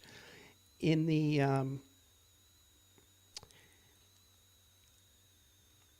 I'll be talking with Eris about whether the changes that you guys are going to be going back to finalize on the 3rd Street West, whether that rises to the level of a major change. I don't think we consider it to be a major change at this point, and I think we're probably going to be able to support the minor adjustment at your TAC meeting upcoming this week. I'm a little disappointed. Obviously, I got a little emotional tonight, but obviously the community came out and told you that they're concerned about it, and I support the community, and I support your good judgment in making a decision there. I do encourage the city staff and this committee and council to keep moving forward, to keep moving people out of their comfort zone and to make the city a safer place. And I think we're all making progress on that. Specifically on the Safe Routes to School opportunity that's in front of us right now, my understanding is that the injury network, where the high injury potential is in the city, is much closer to Sasserini than it is to MacArthur Park or the high school even at this time. So, and I also believe that there are some equity related points in the scoring for these projects. I may be getting two projects mixed up in terms of the funding streams, but I think I'm hearing about the same project. So I'd encourage you all to be sure that if it is a competitive grant that we're setting ourselves up for, that we are leaning into the equity points as well as the injury network you know, where we really need it the most. And I believe, I know we're making some major improvements to Fifth Street West in the current CIP, but are we going to be able to get all the way there with the money we have to date? If not, we might want to look at this as another source of funding. I know that Chief Cutting has indicated that there are some problems at that crossing at formerly Presswood, but I think they put a stop sign in there or something, and that's been rectified already. So looking forward to more safe routes to schools. Thank you. Thank you. Okay, I think move it back to the committee. Any further discussion from the committee? I also just wanted to clarify, we did give you, the team, the option to do an ad hoc for the 90% if you guys still wanted to do that for the CIP. The overall larger traffic, the citywide bicycle and pedestrian improvement plans, kind of, I feel like you possibly passed on that in the traffic circle item, but I just wanted to clarify that you do have that option. It would have to happen relatively quickly, as I explained, but I just wanted to bring that to your attention because that was called out as a recommendation if you wanted to. This would be an ad hoc for reviewing the 90% plan submittal for CIP T6, the entire project.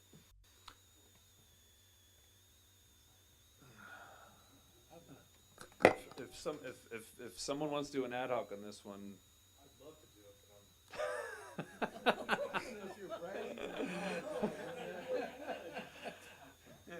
I don't think I can. I don't mind. I'm happy for it. Yeah. I mean, would we need 3 people, or? You just have up to 3. Yeah. I mean, if Greg, if you want to do it on your own, I have no problem with that. I think. Is that? Yeah. If you want to include Greg in it, I say go for it.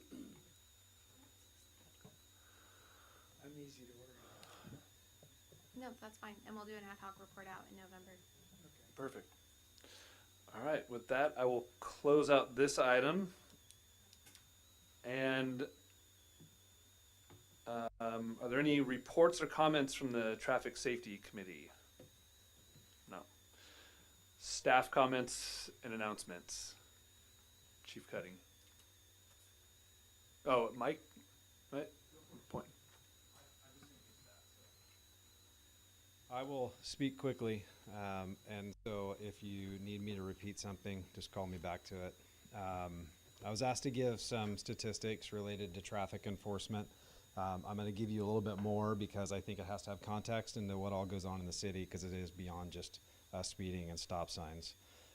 So to touch on it real quick, Sonoma Police Department is staffed with 2 traffic safety officers specific. However, they are dual purpose, meaning they answer calls for service. They are a part of our patrol staffing. In 2020, we had to reduce 1 full-time traffic enforcement officer based on budget. That has not come back yet. The only position that we have brought back as a standalone position is our community resource officer, which is focused on the schools. And in the summertime, we usually appoint that person to handle calls for service so that we can have our traffic enforcement focus on traffic. This summer, I selected to have that person focus on e-bike safety and bicycle safety. You guys haven't had a lot of the complaints, but I've received a significant amount of complaints, as has city council and city staff. So that was our focus and our emphasis throughout the summer. And our community resource officer was actually on a bicycle on the trails, making contact with students and adults alike. Quite honestly, a lot of the bike violations were more related to adults than they were to kids or youth, but we did a lot of education. So those statistics are not represented when I'm talking today. I'm just trying to give you an example of why our traffic enforcement is focused on certain areas. So total traffic stops, and when I did these statistics, I went back to January of this year. So the numbers I'm giving you are from January 1st of this year till today. I ran these statistics just a short time before I came in here. Total number of traffic stops year to date, 573 traffic stops by Sonoma Police Department. 60 written citations, 413 reprimand and release or verbal warnings. And then in context, total calls for service for Sonoma Police Department, 2,913 year to date. So they handle those calls for service in addition to traffic enforcement. So just to be clear, total number of reports written from those calls for service of the 2,913, 295 reports have been written. That's not citations, those are reports. Total officer initiated calls, 1,438, so about 33% of the calls for service were officer initiated. Total number of arrests, 77. And then accident data, total number of non-injury accidents, 30 reports have been made. Possible injury, 3. 13 on the minor injury, and I'll talk about that in a second. And then we did have the one fatality this fiscal year on Broadway. The differentiation between possible injury, minor injury, and no injury, obviously no injury is pretty self-explanatory. 3 possible injuries, meaning that when deputies were at the scene taking the report, somebody said, I may have an injury, I may get it checked out later. There is no recourse for follow-up on that, so if they go to the hospital or doctor later and have injuries, it's an insurance issue at that point. Minor injuries, sometimes are transports, sometimes are not, sometimes they'll self-transport, but we do document that there is some known injury at the time of the accident. We had 26 DUI arrests this fiscal year so far, or this calendar year so far, and I did want to make a note that Deputy Todd Stankus, one of our assigned patrol officers, did receive the MAT award just about a month and a half ago, and that was for the number of DUI arrests he personally made, which was 30 in a fiscal year, or in the calendar year for that particular award. You, as traffic safety, are getting some complaints about traffic issues around town. We also receive them. The city receives them. City council receives them. They all get funneled to us in more than one way. And I just kind of wanted to focus on, or give you an idea of the emphasis and the focus areas that we are working on. It's beyond just the ones that are limited in here. And yes, Mr. Brennan, beyond just East Napa Street. I know. So these are the areas that we've spent a lot of time on. Obviously, beginning of the school year, the high school, Broadway, First Street West, MacArthur, all around, and then also on 5th Street West around Sasserini. But in the broader picture, so 5th Street West, spanning from West Spain, north of West Spain for speed, south of Napa Street for stop sign or actually from Spain Street south all the way to MacArthur for stop sign violations, less of a speeding issue there. Malay Street for speed issues. East Napa Street, the chicaning around the speed tables. Lowell Valley from 4th Street to 7th Street East. West Spain Street, almost the entirety of it. 7th Street West, stop sign violations. Highway 12 at the Maxwell Shopping Center, speeding and red light violations. Broadway at Napa Street, the intersection violations, stop sign violations.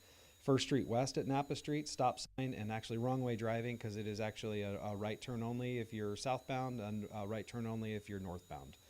So a lot of that. We did a significant amount of time on the short time over the traffic circle. Sorry, I used the wrong word earlier. We did not do any traffic enforcement or citations over there, as we were trying to get an idea of whether or not it was intentional or unintentional. There was not a lot in our presence because of the marked cars. 2nd Street West, north of Andrix. MacArthur from 1st Street West to 5th Street West, and then the e-bike stuff. So just bringing that up because those are the areas that we're getting the most of our complaints in, and so I have to give those areas attention as well as the ones that are coming before this committee.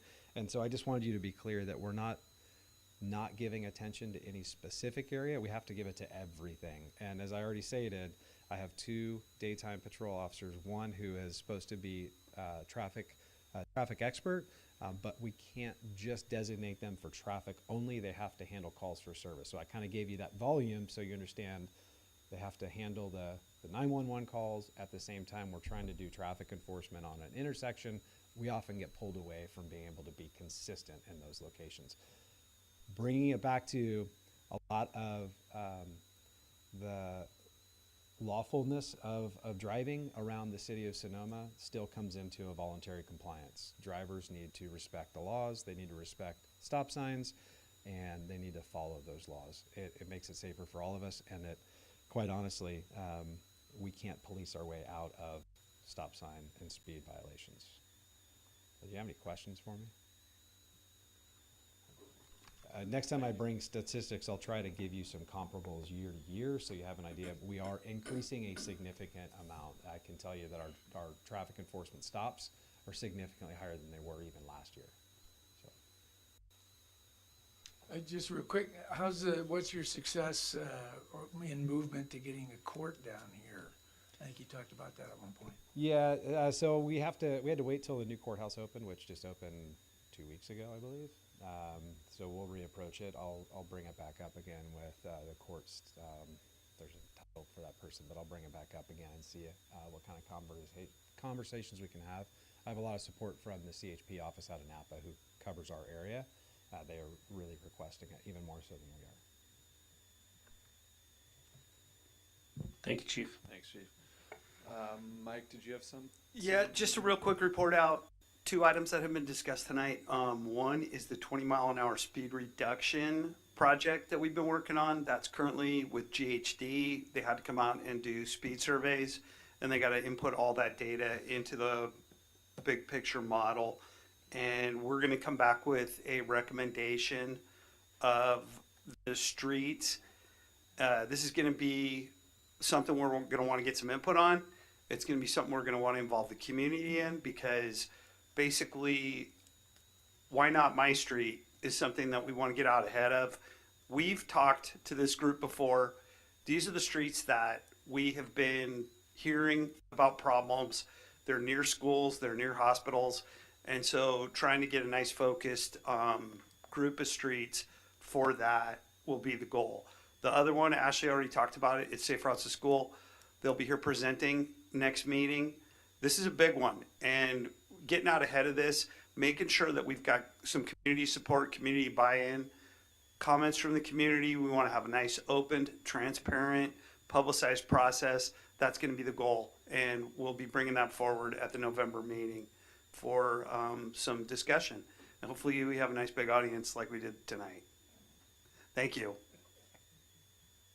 All right, thanks, Mike. Okay, now, before we wrap it up, I need to point out 2 things. The first one, recognize Ashley for all the work she's been doing. I mean, I know Mike is the director, but Ashley, you've been putting so much work into this. You've been wonderful, so thank you. The other one is, now we're in an empty room, but everybody may notice that member Mark Domeno isn't here. We thought he would be here tonight, but I was told just before this meeting that he no longer lives in the city of Sonoma, which means he cannot be part of this committee anymore. I was hoping he would be here so we could give him some recognition. But Mark, if you're out there, thank you for your many years of being part of this committee. We appreciate the input and everything that he has done. So a big thank you, and I will be giving him his nameplate too. Oh, cool. Well, there you go. Is that what we get at the end?